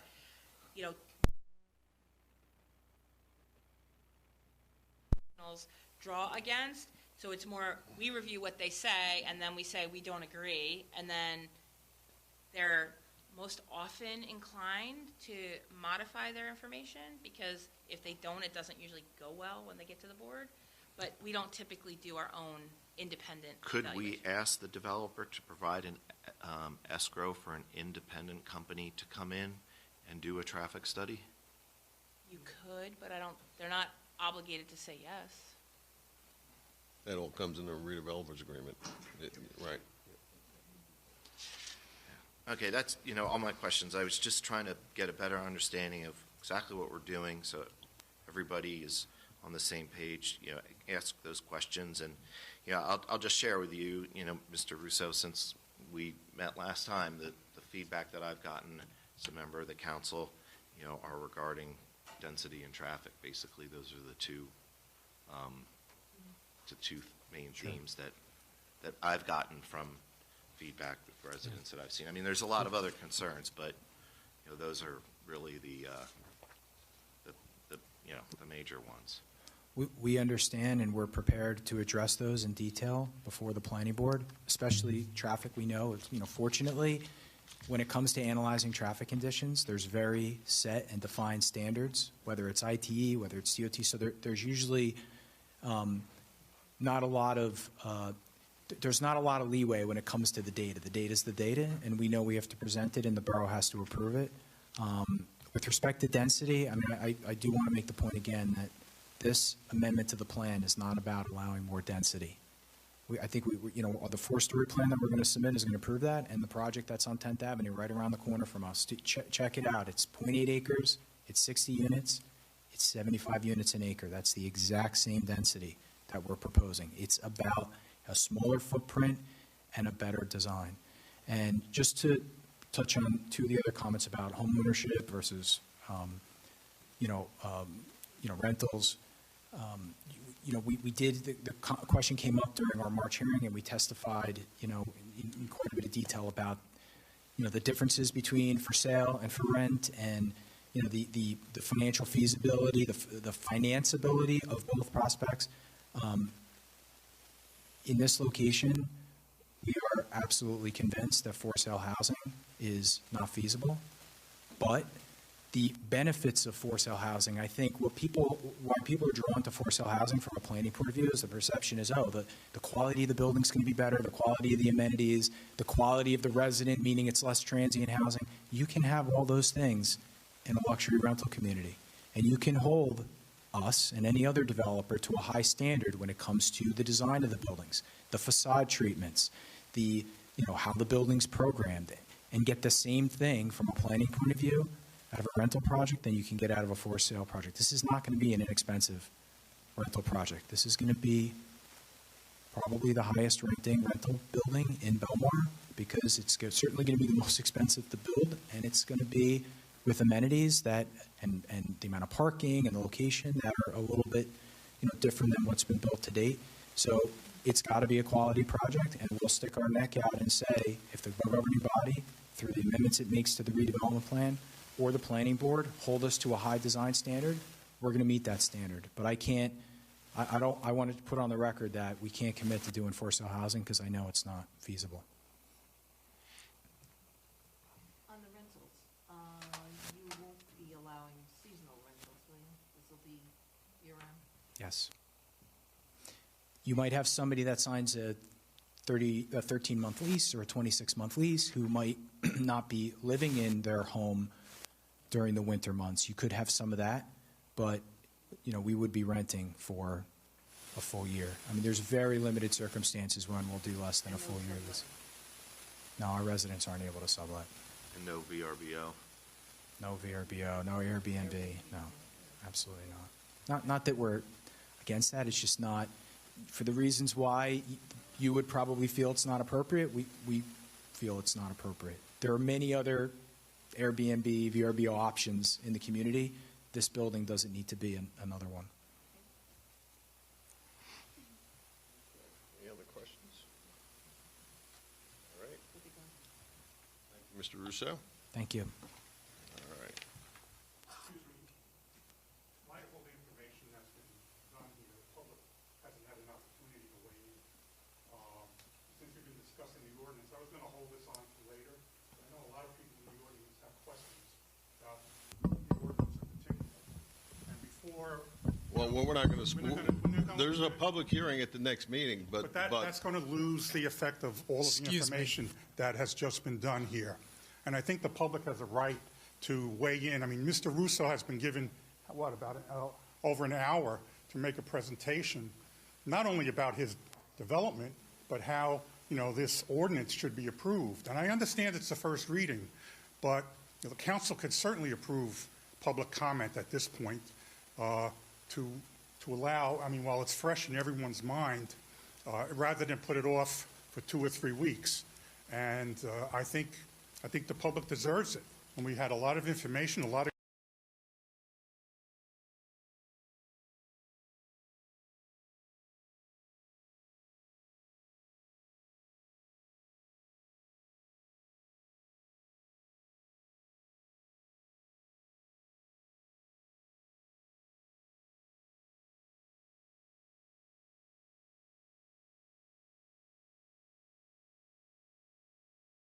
that project, it shouldn't even go to a first reading.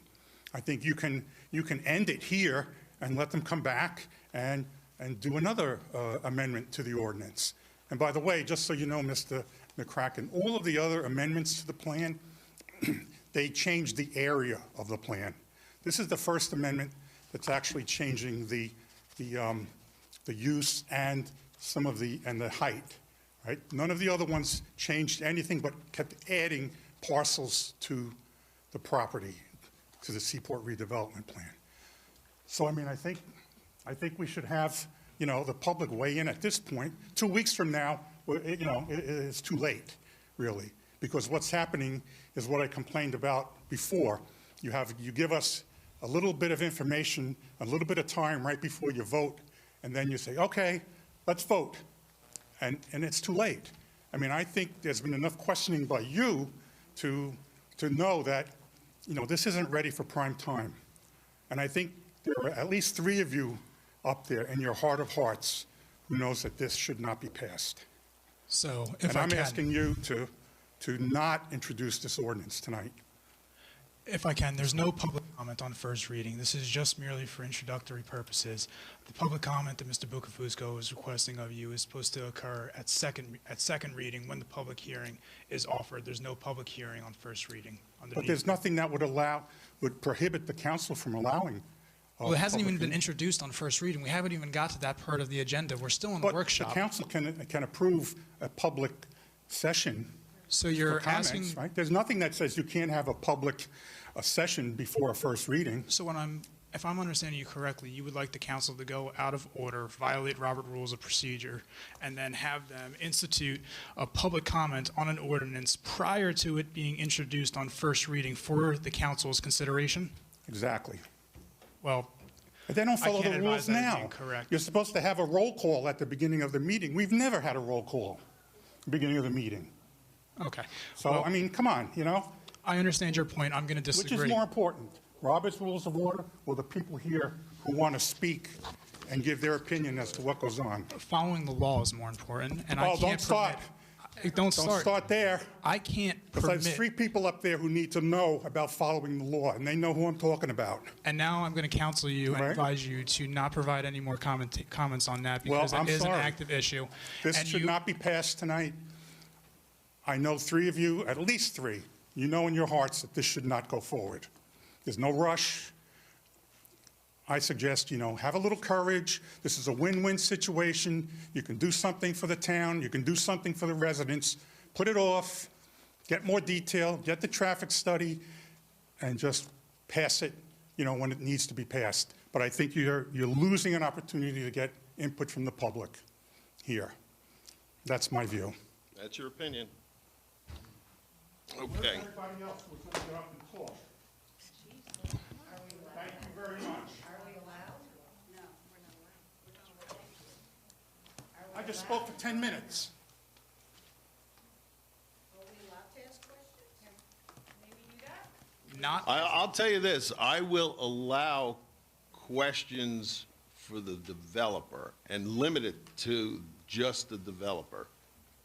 If you have a question for the developer while he's here, I'll allow that. I do. Hi, I'm Maria Rondinaro, 1246 Pine Tree Way. I thought with the parking, Mr. Russo, when last we had the Zoom meeting, I thought that the number was 510 parking spots that were supposed to be allowed. Where did I get that number? Because that's what was mentioned at that March 18th meeting. Okay. So I didn't come here in my sixth of a tenth vehicle. I came here in my full vehicle, and my husband has a vehicle, and most people at this point have 2 vehicles. You would only be leaving about 30 parking spots for people for restaurants or any additional parking. That's not nearly enough. Excuse me, I'm so sorry, Mr. Mayor. The testimony that we're going into is dealing with the traffic analysis and the parking, and it would be all incorporated into the planning board's application. The developer here is a company, so the developer is compelled to be represented by counsel.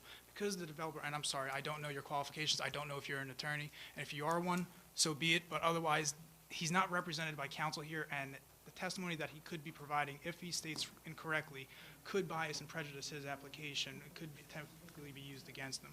So That's not a proper. you can ask the developer to reiterate his testimony, but I'm going to ask you not to ask him what led him into his analytical reasoning of how he was able to develop that to be sufficient, because that's something that would be presented at the planning board, if in the event they even got that far. So are there more than 100 spots for people who are not living there? So I also have to interject. I get he presented the big picture, but that's not what this action is about. This action is about an amendment to the plan.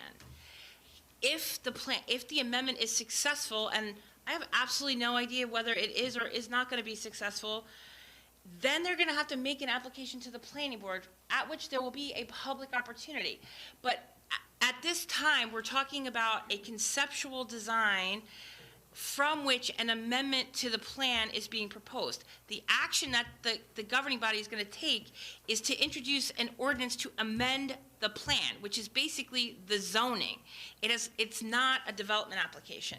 So I know it's very hard to separate the two, and I'm not being critical of what you're asking at all. I'm just trying to, and I you know, he was very legal in his assertion, which is kind of his job. But my point, like, we have to be very careful what we're here tonight. Like, he made a presentation, which is great to kind of give us the big picture, but all those little nuances, which 100% I think are extremely important, and I'm sure if you spoke to him offline, he could tell you that every single thing you're saying, I've said 1,000 times to him already. So, and Ed can attest to the fact that probably less nice than you have been. But right now, we're talking about the standards from which a plan is being prepared. Yes. So please stick with the zoning laws. We have a community to protect. I live in this community. I live down the street. There are fast food restaurants. There's the Windmill and there's the Dairy Queen. And that's where we live, right on Route 35. Please know your residents and listen to them. Attorneys, Can I respond to that? questions because, well, the attorneys tell us, and so it disrupt everything that we have. So, Because we're going off kilter here, and this isn't an opportunity for public hearing on the ordinance on what it's amending. And as far as the developer, he doesn't have to answer any questions, and what he provided is already above and beyond, because he essentially introduced his application without actually making a formal application to the planning board. So as far as, again, any analytical reasoning, again, the mayor, we can shut down public comment on this. There's no requirement for us to proceed. and we're going to have to then. Okay, then That's what you're telling me. We got to shut down public comment on this here. because it isn't even public comment. It's just a more or less an invitation for the public to make the talk. But this is what the purpose of. And I completely agree, and I'm so sorry, I don't really know who I'm talking to right now, but you are correct. You guys are residents, but that's the purpose of the second reading and the public hearing, for the residents to come up, to testify, to provide, ask any question you could think of as far as the ordinance of why did we choose 60 feet as opposed to 59.5, or why did we choose the 60 feet as opposed to this crazy rendition that existed previously. But that's the purpose of second reading. That's not what's here today. This is strictly for introductory purposes, so that the public is aware that the ordinance is going to be heard on public hearing. And that's it. So I'm sorry, I have to advise the public that there's going to be no more further public comment on this issue until after it hasn't even been introduced on first reading. So as far as that's concerned at this point, Mr. Mayor, as far as the point of the agenda, we are still at the workshop discussions, and you can choose to move on to petitions if there's nothing further from the council. Okay, and that's what we're going to do. We have to shut it down. Sorry. All right. Do we have anything more on workshop, council members? Come on, it's early yet. All right, April, we'll move on to petitions. I did not receive any petitions. Thank you. Well, the minutes for November 9th? Can I have a motion to approve the November 9th minutes? Motion. Second. Okay, Councilman Brennan? Yes. Councilman Wan? Mayor Walsifer? Abstain. Councilman McCracken? Yes. Councilman Carvelli? Yes.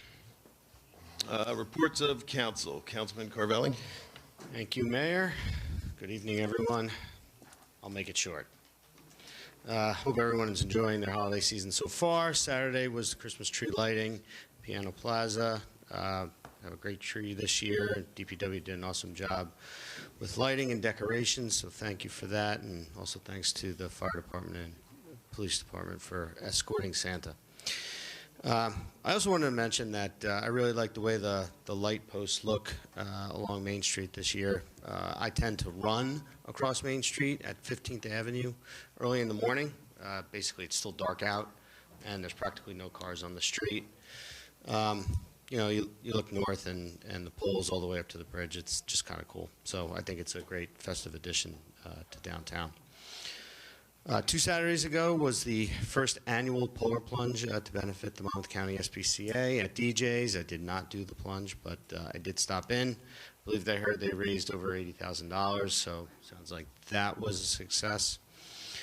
And 3 weeks ago was the League of Municipalities Conference, which I attended, and I was able to attend a seminar on 5G wireless deployment, which obviously we're dealing with in town currently.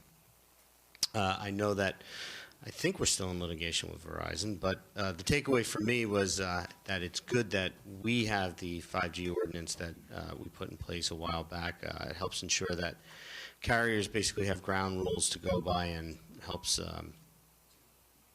with the pole pollution, minimizing how many poles we have and whatnot. So that is my report, and thank you very much. Thank you. Councilmember Kraken? Thank you, Mr. Mayor. I had an opportunity to attend the menorah lighting here in town. It was a very nice event with a reception at Brandel afterwards, and we'd like to thank Brandel certainly for hosting that. Events like that are what make Belmar is what it is. Nice events where we can come together as a community and celebrate special occasions. I'd also like to thank you, John, and your team.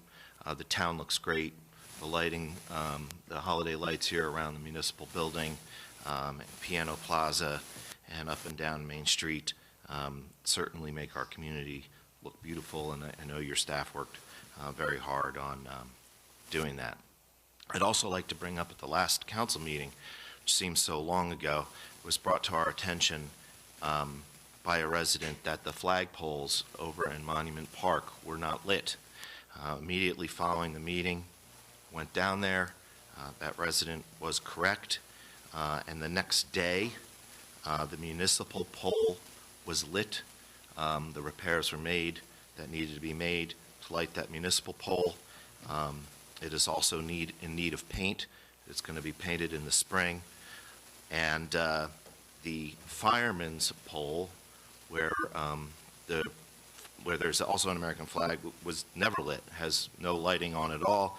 That flag was taken down, and DPW is putting together a design to get lighting on that pole so that flag can stay up and be lit. So, I'd like to say that we appreciate the comments from residents in town who come to us and point things out to us, and we acted on that situation immediately after the meeting, same day, and corrected one of the issues, have a plan to paint the pole, and the other one is a little more complicated because we've got to get power to that light, that flagpole to get it lit. So that's it. Mayor, really quick, I wanted to remind everybody that today, December 7th, is the day that will live in infamy. 80 years ago today was the attack on Pearl Harbor. I can remember being a kid, and it was definitely in living memory. 3 of my uncles served in the Second World War, so we made a point of making sure that everybody remembered that day. Christmas tree lighting, outstanding. Great job from the band. It turns out that was their holiday concert, which is why the band was there, and the chorus. They're not going to do an indoor event because of COVID, so that was their chance to perform, and I thought they all sounded great. The kids were great. The mayor's ball, fantastic. Kudos to the entire committee. It was a really nice event. It's great to see everybody there. None of my commissions met, but I did attend the Atlantic Wind Ensemble concert last night for Belmar Cares. I'm ashamed to admit that that's the first time I've actually heard that band. I've heard about them for years, and they were outstanding, and it was very well attended. I would say it was at least 120 people there. And one other thing, I wanted to give a shout out to the chief. She's not here, she had to go, but after I left that concert, I drove down Ocean Avenue, and there were the cars at 7-Eleven. And I would guess there were maybe somewhere in the neighborhood of 30 cars, and the people walking around in the parking lot, walking across the street, and there were 2 sheriff's cars, and there was a Belmar PD, at least one that I saw. I know there were probably more. And and I would not have known they were there. I couldn't hear them during the concert, but the band was pretty loud. And so shout out to the Belmar PD and our chief for handling that situation. It was really, if I hadn't seen them, I wouldn't have known they were there. And that's the way we want it. And that's my report. Thank you. Thank you, Mayor. Let's say the same as Tom. I was at that concert last night for Belmar Cares. It was terrific. And the same when we came out, we saw 3 people from the sheriff's office. Figured something must be going on. And I did take a ride down, and as Tom said, it was well under control. It was quiet. There was absolutely no problem. So I had one committee meeting, ADA meeting, and they are looking for new members. So if anybody is interested in joining the ADA, just send me a text, here at belmar.com, and I'll put you in touch with the right person. And that's all I have to say, Mayor. Thank you.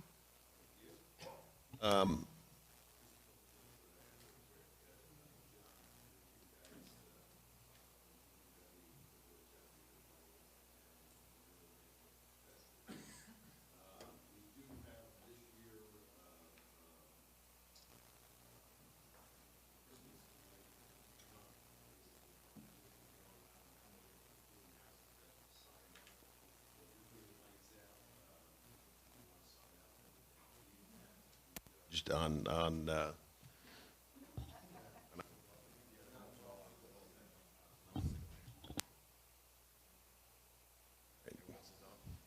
okay. If anybody wants to sign up, there's still room on that list to sign up, and I'm not sure exactly when the judging is going to be going on.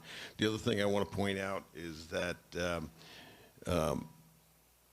Santa's going to be riding around town like they do every year on December 16th. So if you have younger children and you want Santa to stop at your house, please contact our chief at the police department. She's organizing it, and she'll make sure that Santa stops. So, and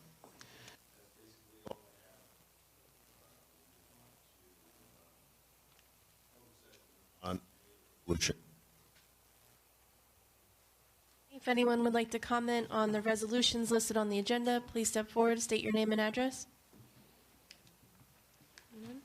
Okay, All can I right. have a motion to close the public session? Oh, only on their agenda, only on the resolution items. Those are public session at the end. Yes, on this meeting, yeah, there's a public session at the end. This is just for the resolution items. Okay, can I have a motion to close the public session? Motion.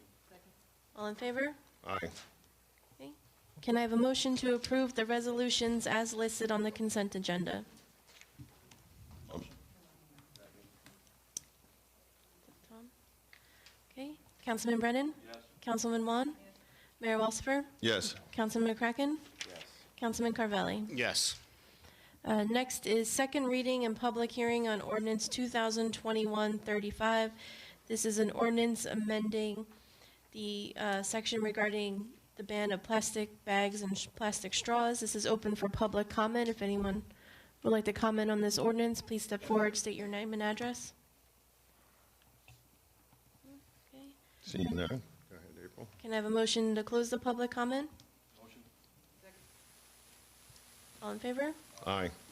And then can I have a motion to adopt ordinance 2021-35? Second. Okay, Councilman Brennan? Yes. Councilman Wan? Mayor Walsifer? Yes. Councilman McCracken? Yes. Councilman Carvelli? Yes. Next is ordinance 2021-36. This is an ordinance amending the Seaport Redevelopment Plan. Can I have a motion to offer for first reading and introduction? I'll make the motion. Second. Okay, Councilman Brennan? I get to go first, then. All right, please bear with me. It's been a long meeting already, but I do have a few thoughts. I actually wrote them down, which is, for me, is a big deal. Look, first I want to acknowledge that everybody up here believes that this property needs to be redeveloped. Definitely. It is underutilized, and the Belmar Motor Inn is problematic, and that's putting it kindly. And the owner and his family are definitely, they're entitled to a return for all their decades of operating, their businesses on the property. And I appreciate the mayor's efforts to resolve this issue, to try to move it along so we can all move forward.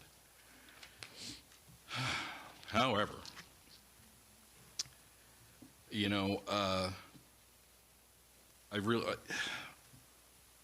as a councilman, I have to consider what's best for the whole community, not just definitely what's best for one piece of property or one property owner, what's best for the whole town, I guess you'd say. And this is actually, I think, is a profound change. I don't mean to sound too dramatic, but it's kind of a watershed moment, and this is why I think that. I mean, one of the first things I thought when I saw the design, before I even know who the architects and designers were, was, well, this is just like Pier Village. Well, lo and behold, And, if you drive up through Long Branch, which I do fairly regularly, and you drive along Ocean Boulevard, and you try, when they first put one development in, it was pretty nice. Everybody was nice. But now there's all up and down. You can literally drive a mile along the ocean, be 1 block away from the ocean, and you can't see the water at all. You can't see anything. You wouldn't even know. You wouldn't even know you were there. All you can see is the back of these 5, 6, 7, 8-story buildings.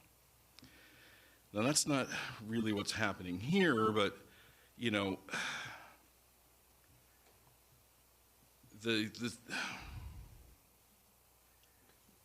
we've all heard concerns from residents. We've all heard, especially during campaigns, they're concerned about overdevelopment. They definitely are. They're worried about this is too big, and the mayor and I had a great conversation the other day about people who are worried about change. Change can be scary, and change is part of life. Yes, that's absolutely right. But some changes aren't necessarily for the best. And one of my big concerns is that if we approve this ordinance and it goes through, then we're looking at the slippery slope. And I think I want to also thank the professionals for all their input tonight. That was very educational. It really helped me a lot. But one of the things you kept saying is there's been no action on this piece of the Seaport Redevelopment District. There's been no action here. So maybe if we go up, maybe there'll be action. Well, what's to stop some of the other property owners in the Seaport Redevelopment Zone to say, hey, we'll go up and then we'll get some action here? It just strikes me as we are deciding what's the future of Belmar going to be right here, right now. I really think that's part of what we're doing right now. Do we want to be Belmar by the sea, or do we want to be Pier Village by the river? And it's thanks, please. Look, I applaud the developer. I think that's a beautiful building, and they really did go out of their way to address a lot of the concerns that I personally expressed to them. And it boils down to it's too big. It's too big, and I have to vote no. Councilwoman Wan? I feel the same way Tom does. I've been hammering this thing through my head for weeks since I first saw this thing, and they did bring it down somewhat. I'm not against the redevelopment. It should be developed. And a part of the changing part of Belmar is not a big structure. The changing part of Belmar happened when all our little cottages that we knew, the houses with the awnings, when they all disappeared for McMansions. Those are the changes that happened in Belmar. That's why it's not that cute little town. And it happened to Spring Lake, and it happened to all of them. That's what's happening. I like this. It's just a little too big. They can bring it down a little bit. I'm all for it. But the way it is right now, and it's very hard. I'm sorry, Mayor. It's a very hard decision for me to make, but I'm worried about the traffic and just the size of it, coming over the bridge and seeing it. I'm sorry. I'm going to say no. Mayor Walsifer? Well, there's a lot of things that I like about the project, but this thing has to go through so many boards and so many different things, and there's going to be a lot of changes to it. I actually would like, before we do the second reading, is to hear some of the comments from the planning board to make a better and more understanding decision. So I have a lot of confidence in our planning board. There's a lot of good people on there. What their role, if we vote this through tonight, is to get some feedback from them before the second reading, where we could either table it or vote no at the second reading. So I'm going to vote yes to send it over to the planning board at least, because I'd like to hear their comments. So it's a yes for me. Councilman McCracken? Thank you, April, and thank you, Mayor, and thank you, Council President Juan and Councilman Brennan, former Council President, for your comments. As I shared with the developer when he was up here, I have concerns about this project as well. Based on the presentation that we had 18 months ago, I received a lot of feedback from residents about this project and about their concerns. I do believe tonight that the developer brought up some points that I do not remember him bringing up last time, and seeing how this is only first reading for introduction, and the fact that our council has advised us that we shouldn't take public comment, I feel that the public should have a right to comment on this project. And, in 2 weeks, or if we need more time, 4 weeks, whatever it is, we'll have an opportunity to have a public forum where residents of Belmar can formally share their feelings and ask questions about the project. We didn't have that tonight. And if I vote no, we're not going to have an opportunity for the residents to voice their concerns, and I think the residents of Belmar deserve that. Unfortunately, I wish it could have been done tonight, because I know a lot of people are here and have concerns and want to express them. But I don't want to vote no, because I want to hear formally from the residents of this town how they feel about it. I want to read the traffic study that was referenced, and I want to see the rendering of the other building that was proposed some times ago. So I'm going to vote yes just for first reading to get it off the table, so we can get feedback from our residents at the next meeting, and that's when we'll be making a final decision. Okay, Councilman Carvelli? By the way, if we do vote yes and then we table it, we have to start over in January, correct? Yeah, okay. So But that's okay, right?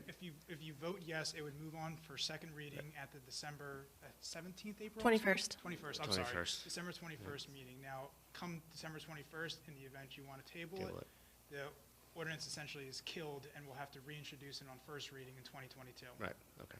It can't go over the Understood. calendar year. Yep. Mm-hmm. So I'm going to vote yes on this, and because I do want to send it to the planning board. I want to get the feedback from the planning board. I also do want to have feedback from the public in the open session so that we can have an open dialogue. I don't think we should kill this in its tracks at step one. There's a very long process that comes after this, and this is only the very first step that enables that process to get started. So for all of those reasons, I'm voting yes on this. Thank you. Okay. Next is Ordinance 2021-37. This is an ordinance amending Chapter 3 regarding tourism fees. Do I have a motion to offer it for first reading and introduction? Motion. Second. Okay. Councilman Brennan? Yes. Councilwoman Juan? Yes. Mayor Walsifer? Yes. Councilman McCracken? Yes. Councilman Carvelli? Yes. Okay, now we're on to public session. If anyone would like to come up and speak, please state your name and address first. RDC lowered it by 1 unit.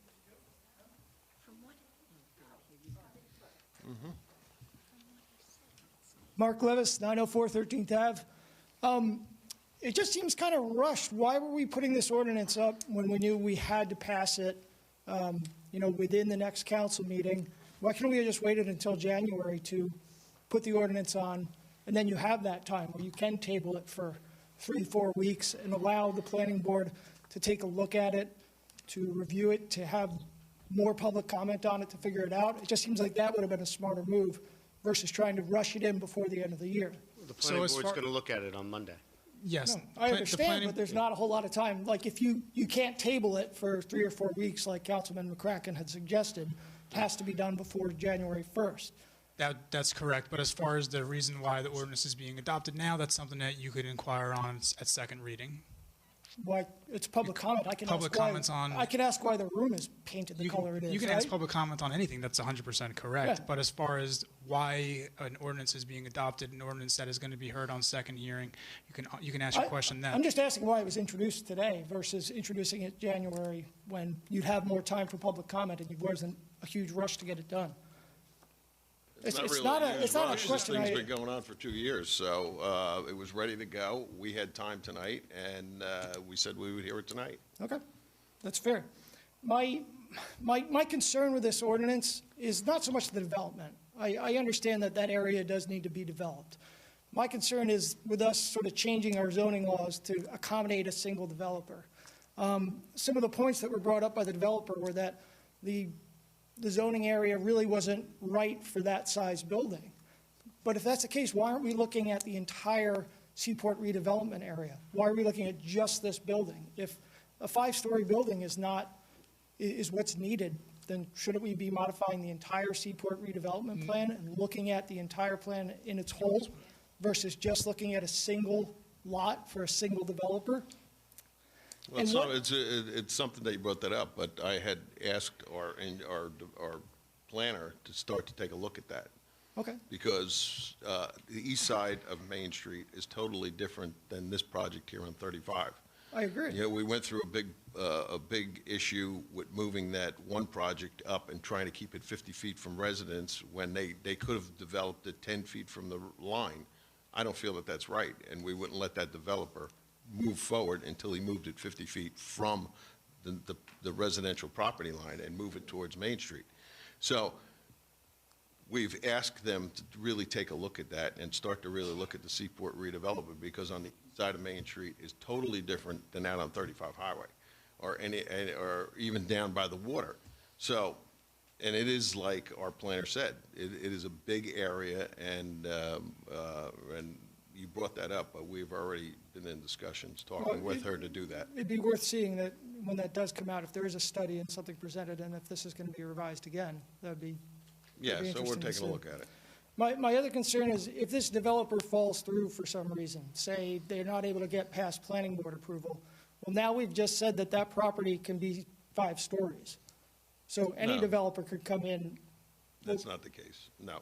Is it not? We've changed the ordinance. Every developer would have to come in and ask for relief. Everyone. Isn't that correct? That's correct, and they would yes. need a development agreement with the town. It just doesn't go. It just doesn't go with the property because we're granting it for this one. No, if he dropped out, they would have to come in with their plan and take a look at So it. the Seaport redevelopment plan doesn't change if this developer decides they want to So move on this to is not something like a else? traditional zoning ordinance. There are multiple steps in order for a developer to take before they're able to actually come to the board to fruition. So I understand what you're saying, that, but I'm saying, and the parameters for these 3 lots are, were approved on first reading. We still have to get through the planning board in second reading, but just if this developer were to go away and someone else were to come in, they're still going to have to get an approved redevelopment agreement before they can come to the board. I So, understand yes, that, but wouldn't this site still be zoned now for the higher story building? Yes, it would. Yes, the answer is yes.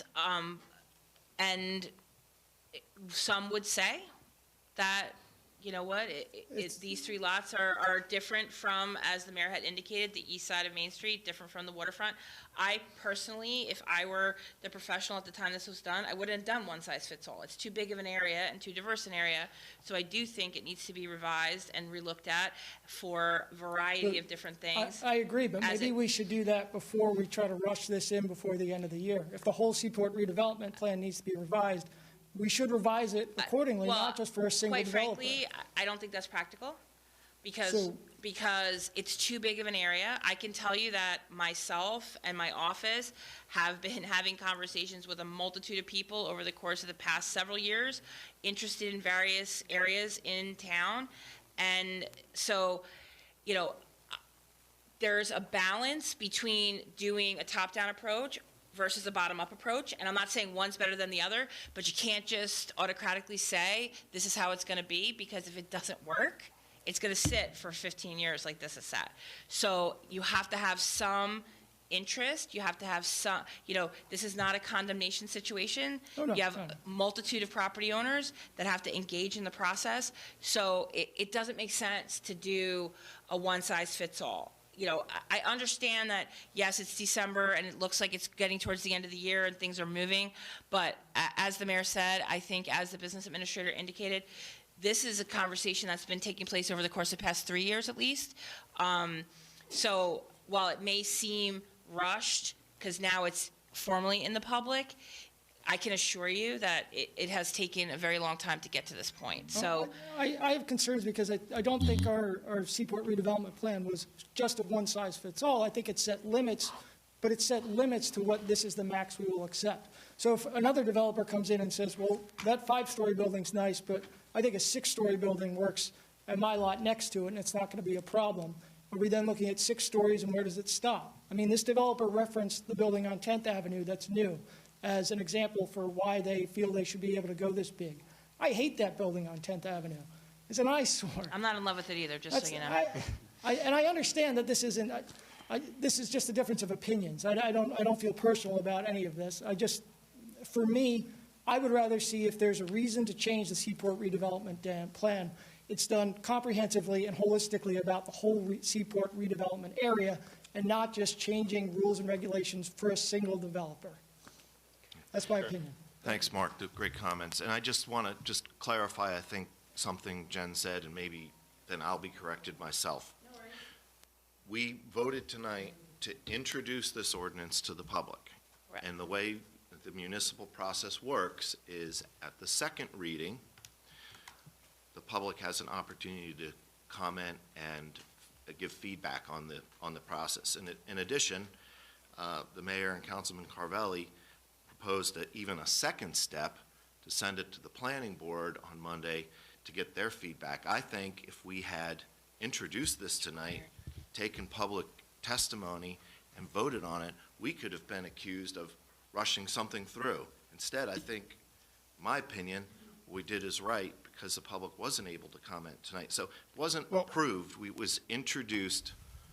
It was approved to be introduced tonight, and the approval would happen at the next meeting. Correct. So it's required to be introduced. Thereafter, it's required under the redevelopment law to go to the planning board. It's not just like an offer that we think we should do this. It has to go there. That's a requirement. Okay. And thereafter, it comes back to the council for a second reading and hearing where the members of the public can ask any and every question they could ever dream of. Thanks for that clarification. But I do also want to add to that is that the planning board process, there is not a public hearing at the planning board. I want to make that abundantly clear. It is a conversation between the planning board and the planning board only. There is not a public hearing there. The public hearing is before you when it comes back. When it goes to the planning board, it's for consistency with the master plan. They can offer up recommendations, but it is not a public hearing.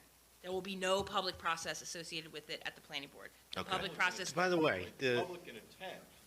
I'm not saying they can't hear it, but there's no public hearing where they can get up and opine. And I'm not saying they can't, there's no public process. The process is here before you after it goes to the planning board. Yep. The planning board process is for them to review for consistency, offer up recommendations back to you for you to consider during the public hearing, at which time the public offers you their opinion. There is no public hearing at the planning board. this happened with the 5G ordinance. All right.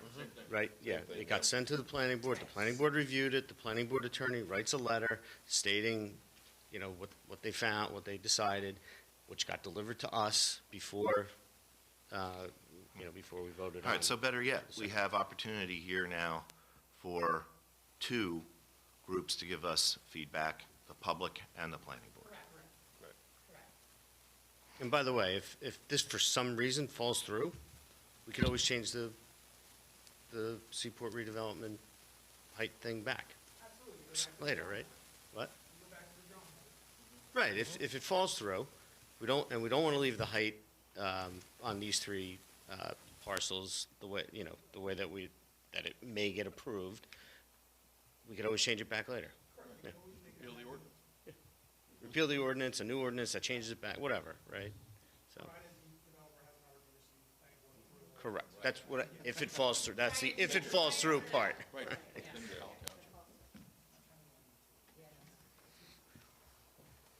Sherry, go ahead. Hi, Sherry Russo, 1218 Briarwood Road in Belmar. Sorry, give me 1 second. I had a lot that I had written down about, what the developer said, et cetera. I'm sure we can save that for next week. I wanted to make one comment on that. I think that sometimes it's difficult as residents when we're waiting to speak on the same day that you vote. Because for us, we're assuming that you are also researching what your answer to your vote is going to be. So let's just say Councilperson A is going to work from now until the next 2 weeks, and he's going to, or she's going to talk to people and research everything and come up with an answer of their vote. I think as residents, it's a little bit frustrating that unless I called Councilperson A, that they've made their decision without hearing what I have to say. Because I'm assuming that none of you are making a snap decision at the next council meeting, and that you've put some thought into it in these next 2 weeks, and that you've previously put thought into your vote. Like, I'm assuming that you all put thought into your vote. But so I just feel that it's frustrating for us that here we all want to say our piece. I love this, I hate this, this story's great, I hate the park, I love the park, we're not gonna have a pool, we are gonna have a pool. Parking in 2019 wasn't underground, in 2020 you said it was gonna be, blah, blah, blah. But you never get to hear what we have to say in these next 2 weeks, And also, it's very kind of a little short period of time that let's pretend we all get up here in 2 weeks, that the room is equally as packed as it is today, and we all say something so wonderful, and you don't even have time to think about that and to change your vote because you're kind of on the spot. Because we're going to all speak at the next council meeting about this, and then you will have thought about it also during that time. And then we're all going to get up and say something, and then you have like a very quick amount of time. Like you don't get a recess, you don't get anything, you're just voting right then. And I think that's where most of us are frustrated in this process. Well, we could, yes. We could, but we Councilman kinda, Carvelli, we could yes. certainly table it as far as not getting a recess if the board wanted a recess to deliberate on the hearing that was presented to them prior to voting on it. We certainly could take a recess before we adjourn the meeting. Second, as far as you said that they'd be on the spot and they're forced to make the determination. They're not forced, I didn't say. I mean, as the councilman said. I didn't use force. I don't want you to think that, no, yes, I okay. sincerely apologize. Okay. I misheard. Yes. So that they're on the spot to make a decision. They're not. They could table it and then we just introduce it again on first reading and we start the process all over again. It's just, as the mayor said earlier, we had time tonight to introduce it on first reading. Yep, and we have on second reading, we'll have the hearing. The presentation will be here. The board professionals will be here. I know I definitely will be here, as will my lovely friend right here. And we'll answer any questions that we possibly can. I understand, but I just wanted to voice what I think our frustration is as residents. Like, it's the end of the year. Now if we table it, we're going into this new year. We're all talking about how we don't want to table things for the new year. And all of us sitting back here, that I'm not sure how much you can hear or not up here, are very frustrated in all of this. And that we don't get this say that we think that we deserve to have. And I think that's where things go wrong. And I think that I understand like the law, how it's supposed to go, why things are set up that way, what's available. But I think based in reality, I do think every council person plus the mayor is going to think about this for the next 2 weeks and research and do the best job that they can do. And then as residents, I'm just saying that I think we got frustrated that we didn't become a part of that research. And so my other thing I wanted to say was, these are like really nice books. These weren't free, I'm sure. And so, that also makes us feel a little like leery, like it's already in the pocket of things. I also wanted to say I really wanted to try to stick to things that I wouldn't be talking about next week. I wrote down that it may be the biggest single development in the history of Belmar, and maybe we can wait a few months, and maybe it's possible to put it on the ballot. Do you know, perhaps, like, council here itself is almost divided in half. Do you know, I know it's impossible to divide one person in half, just like it's impossible to divide a car in half for these parking spaces. But, do you know, it is a very divided vote, and I'm sure it's, you know, difficult all around for everybody. And so I just wanted to say that. I just want to interject, Sorry. and I apologize Yep. again. No problem. I'm always willing to hear. Those papers in your hand Yes. are respectfully irrelevant for what the board passed. All that is what the developer is proposing if in the event the amendment is granted. Yes. The board is not, excuse me, the council is not granting a development. They're granting an amendment to a redevelopment plan. That's all Yes. they're doing here. No, I So understand that's that, not- but that's my- the planning board's Yes, but my point jurisdiction. is when you come in with these big, flashy, expensive books, it kind of looks like, as people are chatting about way in the back, oh my God, it's already in the pocket. Why did they spend so much? And look at these, they think they have it, don't they? And so, not my opinion. I just want to, you know, I think it's odd that, like, you know, they're talking about stories and I counted them with my finger, like. Oh, I do. Oh, I don't think that you did anything shady at all. Well, I just want to make I sure don't think you that and the you did public at all. understand, okay? Yes. That we take our role very seriously here. I don't And we think, have no, been no, involved that's in not what I'm saying. I think you're Well, I don't- misunderstanding I me. do, maybe I am, and I Okay. don't really like what I'm hearing, I'm sorry. I don't, I'm sorry. I can assure you that that flashy book that you have is the sole discretion of that developer, and I Yes. personally could care less. I know that, right, How I much he agree. spends. Right, no, I agree so- with that. right, I'm so saying, if he wants to spend his money to make a proposal, Right. no way that changes my opinion on whether or not that's something Yes. that I would make a recommendation for. That's on him. If he wants to Yes. spend his money, that's on Right. him. But no differently I that if don't someone think- came right. in with their proposal on a ripped off piece of paper, Right. like I think what Jerry's trying to say is that, you know, we all have a license to maintain an ethical obligation. absolutely. And we're going to take our job seriously, whether they Yep. come in with 700 people and a flashy presentation, or one person with a broken briefcase and a ripped off piece of paper. So do not read anything into what was handed out. That's on them. If they want to spend their Yes, money, that's fine. that's what I'm There's saying. no obligation on behalf of the governing body to approve anything because they choose to spend money on presentation materials. By the way, I mean, you hear the conversation that's going on up here, and you see Yes, that there's I a bit agree of with you. dissension. Yep. So how could you say it's in the bag? It's already predetermined. I'm telling you, this is what people are saying. Right, but doesn't that seem All right. not Weird? Well, thank you. We get your point. We get your Thank you. point. Thank you. All right, thank you.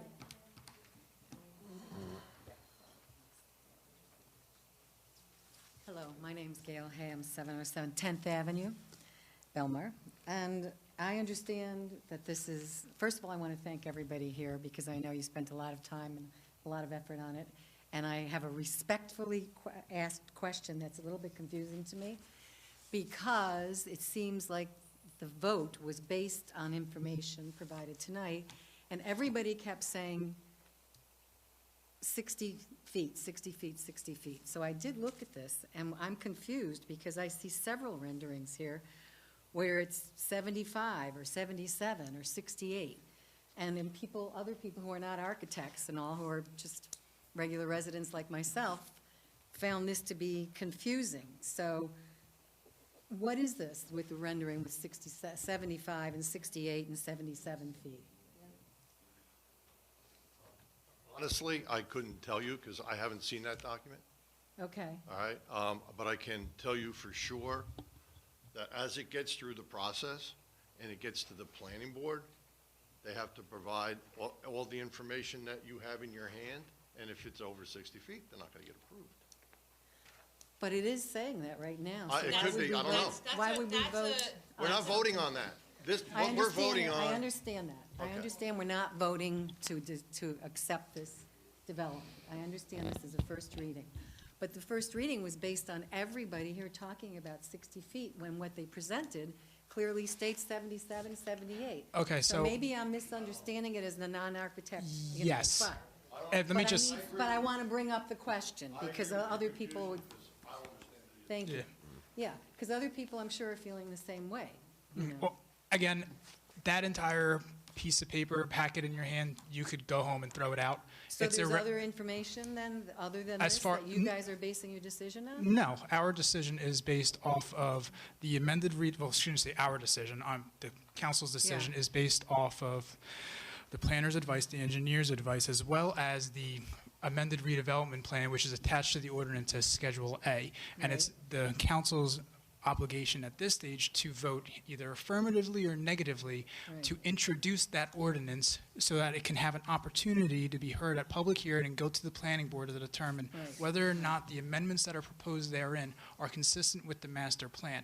Now, what this amendment does is it just changes the bulk standards and eliminates a few of the uses. That's it. As far as any elevation, any setback, anything that's in that is irrelevant to what the council had to make his decision on. But all that developer. So what's the planning board going to see if So not the their pla- proposal? They're only The allowed ordinance. 60 Which is not feet. going to have the same numbers as on here, Correct. right? So, okay, so just a quick second on how you measure heights of buildings. And every town's different. And for us, it's very confusing because from town to town to town, they all do it differently. Right. Center of the road, the curb in front of the building, average of the corners, everybody does it different. In this case, and I haven't seen that document, so I don't know. No, it's okay. I'd rather not. No, I'd rather not. So what I will tell you is 60 feet is for the bulk of the building, okay? So it's going to come up off the ground. In this case, they said they're going to step back from 10th Avenue and from 8th Avenue a number of feet, just go 4 stories, I don't know, 48 feet high, come in, and then they're going to go another 12 feet for the bulk of the building, 60 feet high. The ordinance, and every ordinance does this, allows for you to now put architectural improvements into your design. So it's not a big box. None of us want a bunch of big boxes. That's where you're getting confused with those numbers, because some ordinances say it's to the ridge line you measure. Some say it's to the middle of the slope from the eave to the ridge. Every ordinance is different. We have to look at ours in Belmar. So if you see 70 feet, it could be because the building is 60 feet, but the architectural improvements that go with the building, they're allowed to go above that 60 feet to make it look nice. So the height would still be over 60 feet? In some places, yeah, parts of that building. And you can see how it changes all through the design. Yeah, okay. But they've agreed to push it and crunch it into the middle of the building and not leave it on the edges of the building where it's going to make the building seem taller. And that's the nuance, that's architecture, that's development. Okay. That's what they all do. Yeah, it doesn't look like that. And it is confusing, for no question. Okay, all right. Secondly, I would just like to second what the gentleman there said before, that we understand that this has all been looked at before, but it's Christmas. A planning board meeting is going to be in 2 weeks, the week of Christmas. Right, I mean, our next meeting will be, when you're opening it to the public, will be week of Christmas, which is not exactly the easiest time for a lot of people to make time to come to a 3 or 4 hour meeting. That's how I also feel, that we're not giving people enough opportunity to really, enough residents, enough opportunity to really speak their mind on what they think about it. Thank you for your time. Any of these ordinances, it doesn't matter the time of the year. We do the same, the ordinance is the same every time. We introduce it, 2 weeks later, we pass it. But you, of course, know that Christmas time is one of the worst times for anybody to have any extra time to spend 3 hours or more at a planning board meeting when they have kids and school and jobs and everything else. To be able to come and say, let's go spend 3 hours listening to the council board. You know that is a difficult time for people. Thank you for your time.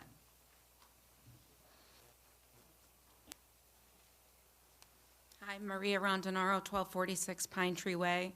I have a question. Is there an option for the mayor and council to offer public comment at any point after a workshop.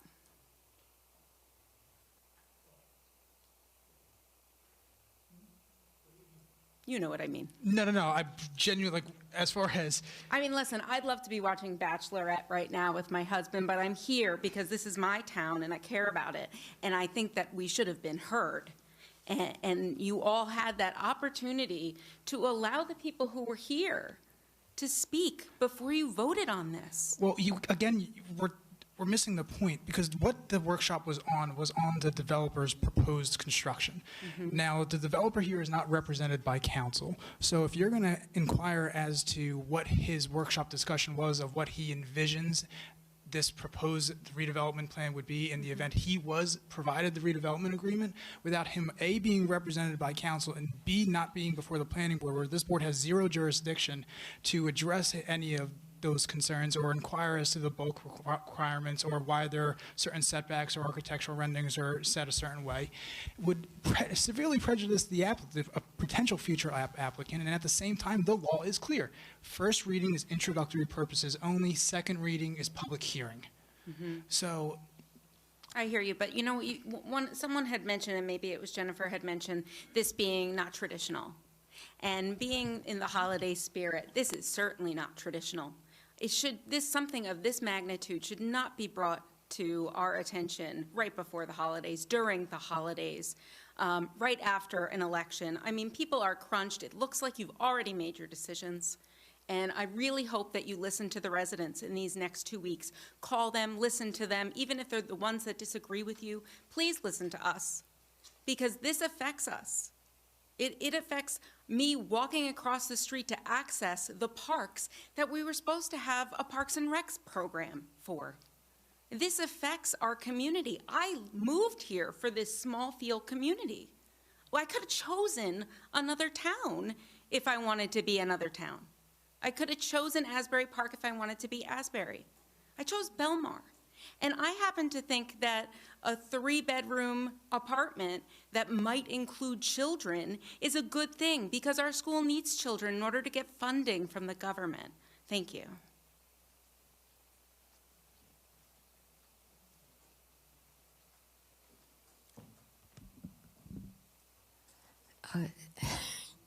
Sandy Caputo, Surf Avenue. First of all, I want to thank Sherry. Where are you? For her comment. That was excellent. That in these couple weeks, you're going to make decisions before you hear from the public. So I've never understood that. I've seen it happen before, and it doesn't seem right. This project is so big, it's so dramatic, it's so different that there's no turning back from it, I think. If you do this, that's the future of Belmar, then projects like this. And if that's what it's going to be, I'm also concerned for Ocean Avenue. And I know you're thinking, well, that won't happen. I think it might, because there were some pieces on Ocean that this could happen to. So it's the future of Belmar that this will affect. Thank you. I just want to say the public does have an opportunity to comment, and by law, the council is required to permit public comment at the second hearing. So they can't make a decision without that portion of the application process or the ordinance process. Thank you. Hi, Katrina Clapsis, B Street. I may be the only person in this room that will stand up and say, I really don't think this project is that bad of an idea. And I think it's been going on for 2 years already. There's already been meetings about it. There will be more meetings about it. It's not a done deal. It may not be as big as what we're looking at. It may. There's a lot that goes into it, and I think it's unfortunate that people were commenting tonight, keep commenting about how we, the residents, do not want this. And I'm just here to tell you that I trust in your judgment. I think you all live here too. I think you're not trying to do anything to screw the town of Belmar or the residents.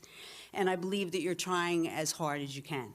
As far as being able to speak, there will be ample time for everyone to be able to voice their opinion. And I personally, not that you shouldn't take what I say into consideration, but I voted for you people, and you are on the council, and big bucks, I don't think, but that's why you're up there. We have voted you into there to make these decisions for us, not to disregard opinions, to listen to them, but you still have the responsibility to make up your own minds, but you are following the legal process that is in place.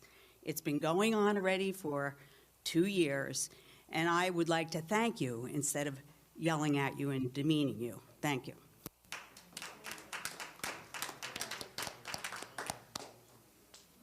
Thank you very much for that, I think, very nice and honest comment. I just wanted to say that,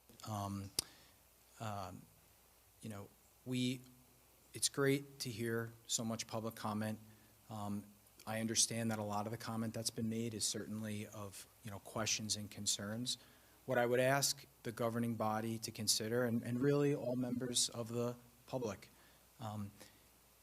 to suggest that zoning should not be revisited makes absolutely no sense.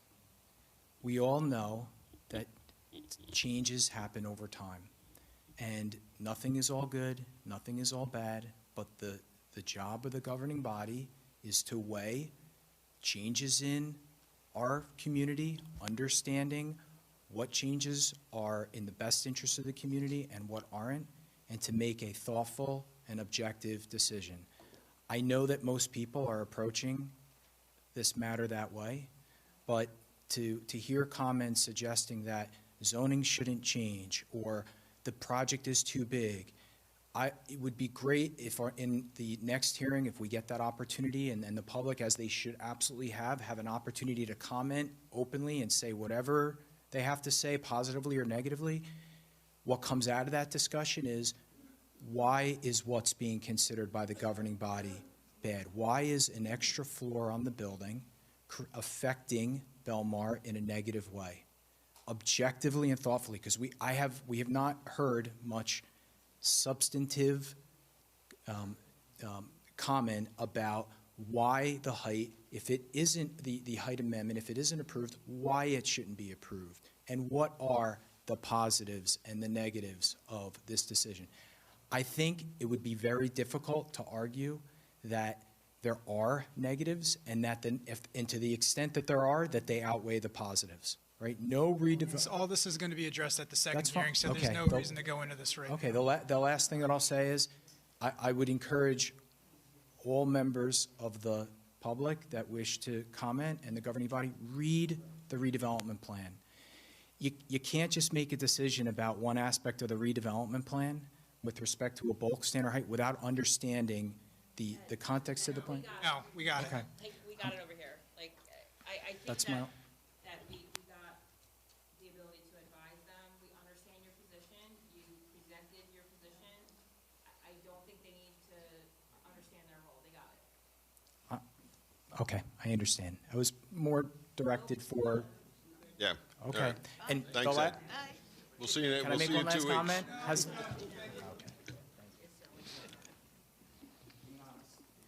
Hey, how are you, Your Honor? 700 Main Street, Joe McAvoy. I just want to reply to what he said, okay? We understand it's flexible, the heights of the buildings. We understand, changes could come to the master plan. We get that. But every time a resident posed a question to this mayor and the council in the past about zoning and development, the answer's always been, that's up to the planning board, or we have a master plan that we follow for residential development that the town's adopted. Now, all of a sudden, it's different. I think that's what worries a lot of people. Like Councilman Brennan said, we could get on a slippery slope here. Mark Levis asked the question directly to you. He said, once we approve this to 5 stories, can we go back? And you said yes. You said no.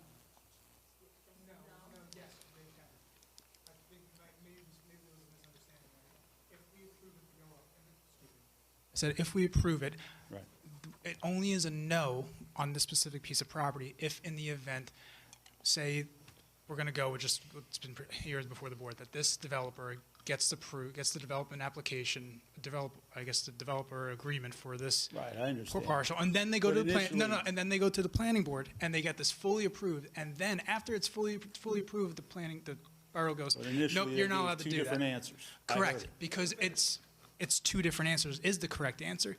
Yes, if there's been no action taken where it could be perceived as a taking from the developer. Now, we don't want to get into any condemnation issues. So if he has the full legal authority to build there, and he's in the process of building it, and then we change our mind and say, no, you can't do that, he may assert that what we've performed is a partial taking. We're not going to get into that. So in the event, the way procedurally, say it gets passed on second reading, and then January, I think our reorg meeting is January 3rd, if I recall, 4th. So say January 4th comes, and after the holiday break, the council here goes, nope, we definitely shouldn't have done that, and we get instructed to prepare a new ordinance, essentially rejecting the previously adopted one before any additional actions were taken. We can go back in time. But you said the calendar year zeroes it out anyway, didn't you? An ordinance cannot start in 2021 and finish in 2022. You can't do that. Right. And also, the makeup of this governing body is changing come reorganization, So right? after January 1st, it all starts over, If they don't finish by the end of the year. right? Correct. And It's that's not like, what so you you're did. asking multiple questions, and you're No, asserting that there's a I'm listening to what he's telling me, and Yeah. it contradicts what you said No, before. we're both in Okay. complete agreement All right, because there's fine. multiple I different trust you. answers. Now, I'm going to say, I was set against it originally. It was a great presentation, and I really like it. I like it as a centerpiece for the town, for the marina area, everything about it. But, Long Branch is a city. We're a town. And they first opened up with the comparison of Long Branch and the buildings in Long Branch. There used to be a Jersey Shore style of architecture for years. That was indigenous to this region. That's a bad word, indigenous, but, towards this region. You understand where I'm going? Now everything looks the same. All these considerations are going to be here All for right. second hearing, Okay. reading, I should say. All right. But, they don't know our town. He even said, 9th Street. There's no 9th Street in town. It's 9th Avenue. They don't know this town. Come on, really. I catch everything. Be from Philly I hear with this 9th Street stuff. and I'm a 2 good- Street. Yeah, I'm a good listener. But it's a great building, but where does it get us? Does it get us, some other direction? Now, the last question I have for you, Mayor, is on Belmar.com, on the website, the area that was proposed, that was outlined, also had Belmar Mall and the train station and Hook Cafe. Now, can you explain if that is also going to 5 stories? No. Because it's not. It's just this piece of property. So that was 1, 2, and incorrect 3, right, Jen? on the Belmar.com website. So that's no good. Correct. So it's just these 3 lots between 35 and the train station. It Understood. doesn't extend beyond that. Okay, because on the Belmar.com website. No, I saw, yes, but Okay. that's, yes. So we can get that on the record. That is on the record. All right, absolutely. Can I address Councilman McCracken about the flags? Certainly. Okay. Councilman McCracken, I appreciate your help on it. I really do. Councilwoman Juan, I appreciate you letting me speak freely at the last meeting. You could tell I was a little angry. I still am. Because the following day, it wasn't corrected. It wasn't corrected immediately. Now, your father-in-law served in the Marine Corps in combat in Vietnam. November 10th was the Marine Corps birthday. All right? The flags were still up in the dark. And when I walked home from Salty's, I took the flags down. Because I let you know, this is it. The flags either come down at sunset and go up at 08 until you can get lights on them. So don't tell me that it was corrected the next day. It wasn't. It was corrected 2 days later on Veterans Day. I took the flags down, I folded them up, I brought them to the police station. I walked in, and I told the dispatcher, I said, the mayor's going to speak at Veterans Day tomorrow. these flags need to go up by 0.8. No problem. They didn't know who I was. I think they didn't know if I worked for the town, if I was with the VFW, donating the flags, if I was a flag company dropping off new flags. I took them down in the dark, all right? If you can't be the proprietor of the flags, we will be, all right? Marines show up. Joe, can I make a suggestion, though? Yes, sir. I mean, the minute that you see it, and, you know, I'm in full agreement with you. Those flags should have been lit. I didn't notice it. I guess the guys from DPW didn't notice that the light was out. Just drive around town once in a while and look, walk, take your bike. I know, but Federal can you property, notify your us? Post office, Mayor. Can your you post can you office. notify us right away? Because we would work on it right away and make sure that it gets done. So I just mentioned the borough property, federal property, the post office. There's no lights on that flag either. Now, as a mayor driving down Main Street, maybe you can call the post office because it's not my job. Yeah, we will. Thank you. Merry Christmas. Anyone else? Yes, Mr. Kramer. Gene Creamer, 4th Avenue. I think everybody can hear me. Can't hear me. Am I good? Internet. Oh, gee. Okay. I wanted to comment that I think that DPW did a great job all around town with the Main Street lights. I think it looks tremendous. And also down by the Husserman gazebo down there by Silver Lake. That looks very nice at night. Actually, I have old business here. This goes back to the meeting on October 19th. And actually, I just have a question. This was Resolution 2021-219. And it was approved by council. Resolution authorizing issuance of a plenary retail consumption alcoholic beverage license with broad package privilege, and that was for Flames. I was unaware, and maybe this is a change of operation. Has Flames always operated with broad package privilege? I think that's what the license is. It's a broad C. They can, I guess, sell packaged goods at it, or they don't. But I guess it's the type of license that it is. So I think, and I'm sure the attorney can answer this better than I can, but some of the liquor licenses have that ability for selling packaged goods if they wanted to out of their establishment. Absolutely. Yeah. There's multiple different options, but the big two main options are the Broad C, or in the event that there's another one whose initial I'm blanking on right now, is just a straight up liquor sales only establishment. So yeah, so he has the ability to do that. He don't do it, but it's the type of license that it is. Yeah, I guess, well, number one, the reason I didn't catch it when, I came to the meeting and grabbed a copy of the resolution at the front was because the public notice made no mention, the notice that was published in the newspaper, made no mention of this broad package privilege. I guess my question is more of, is this a proposed change of operation for the operator? No, I think it's just a renewal of the license, but. Okay, I understand that, but in other words, this operation has always had a license that gave broad package privilege? Mayor, you want me to? So previously they had a seasonal license. They purchased a year-round license that had the Broad C package, and that was transferred to them. And then this year they renewed it.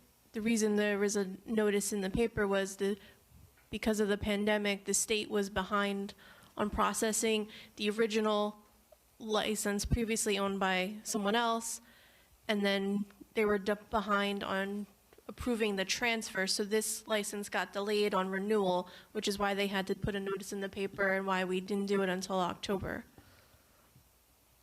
but it was previously transferred in 2019 or 2020. The license was, they obtained that license. They usually, before that, they had a seasonal license. Okay. Now, they operate a sidewalk cafe. They have a sidewalk cafe permit.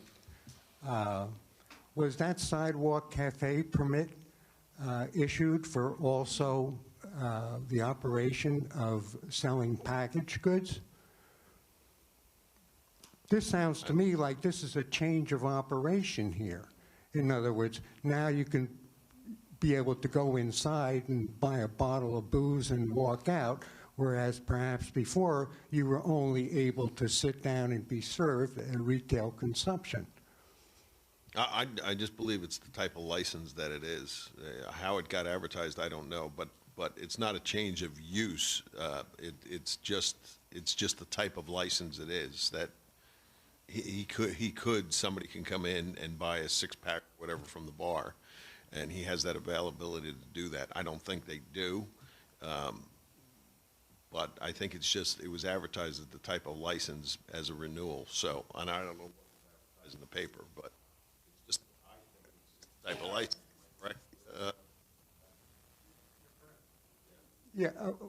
Was the sidewalk cafe permit that they were issued by the borough to occupy the public right-of-way, was that issued when they had a seasonal license, or was that issued when they now have a retail consumption license with broad package privilege? So if I may, because I don't really know the full footprint of Flames because I don't have the drawings, I don't have any of the renderings, but say their license would extend into their sidewalk cafe if it is a part of that single tax lot and it's a part of their singular unit operating as a restaurant.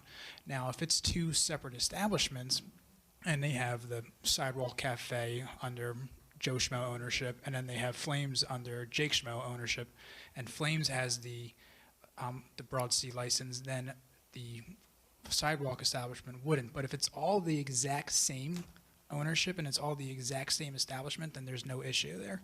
They would be able to sell liquor on their sidewalk in addition to their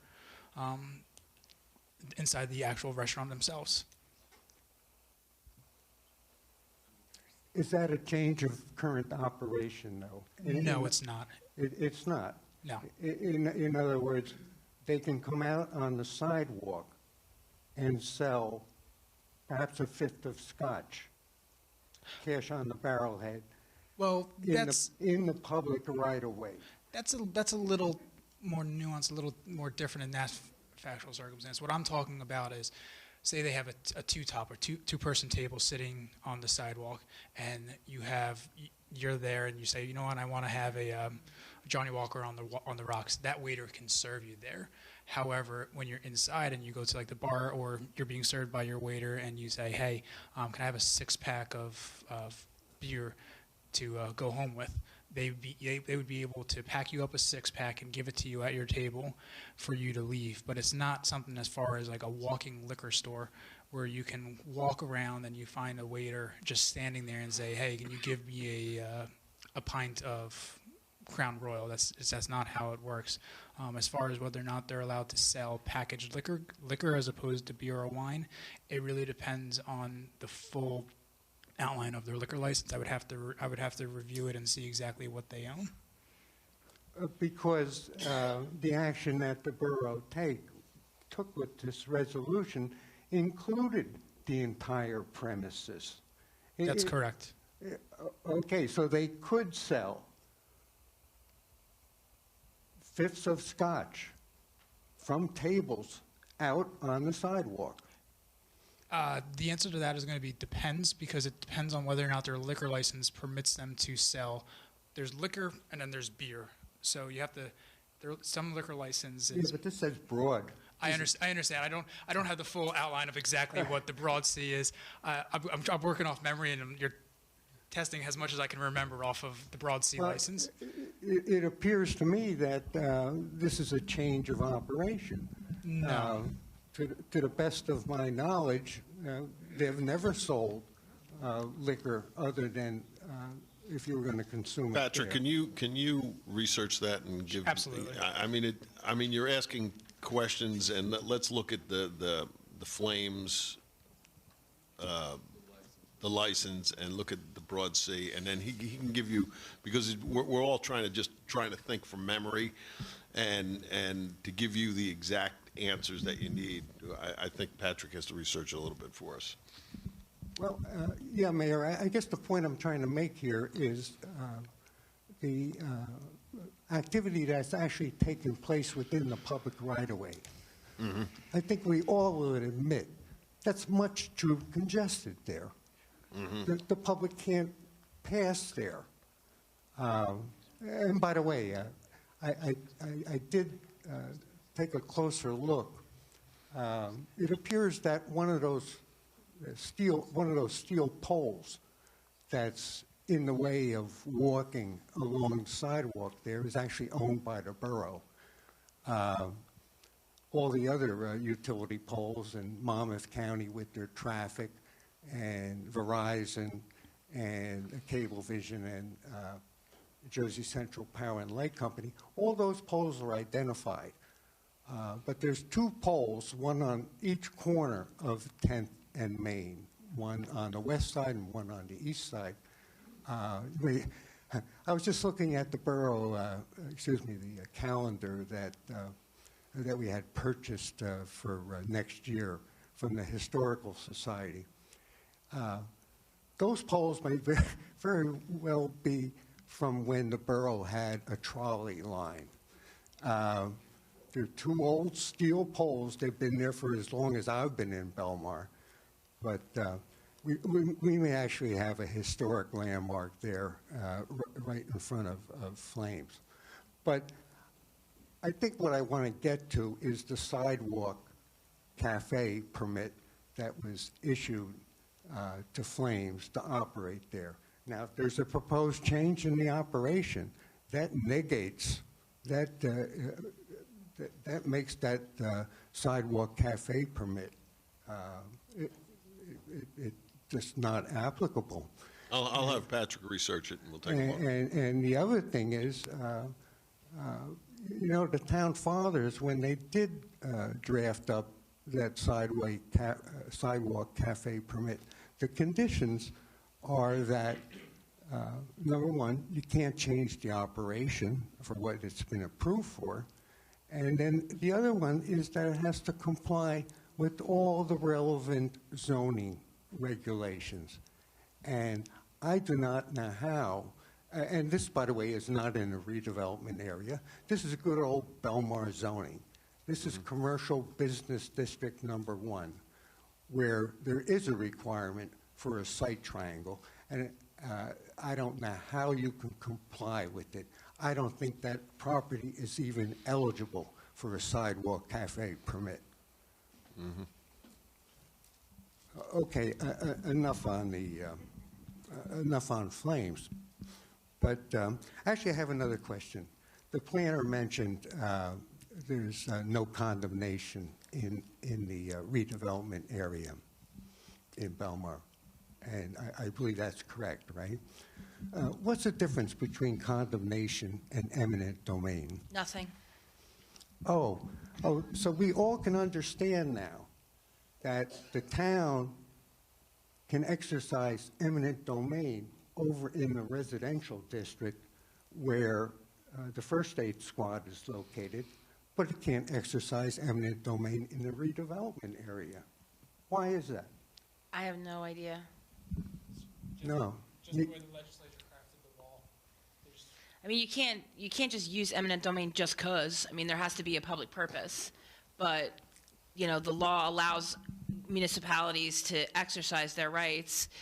The redevelopment law has changed over time to require a declaration of whether or not it's in need of redevelopment condemnation or in need of redevelopment non-condemnation.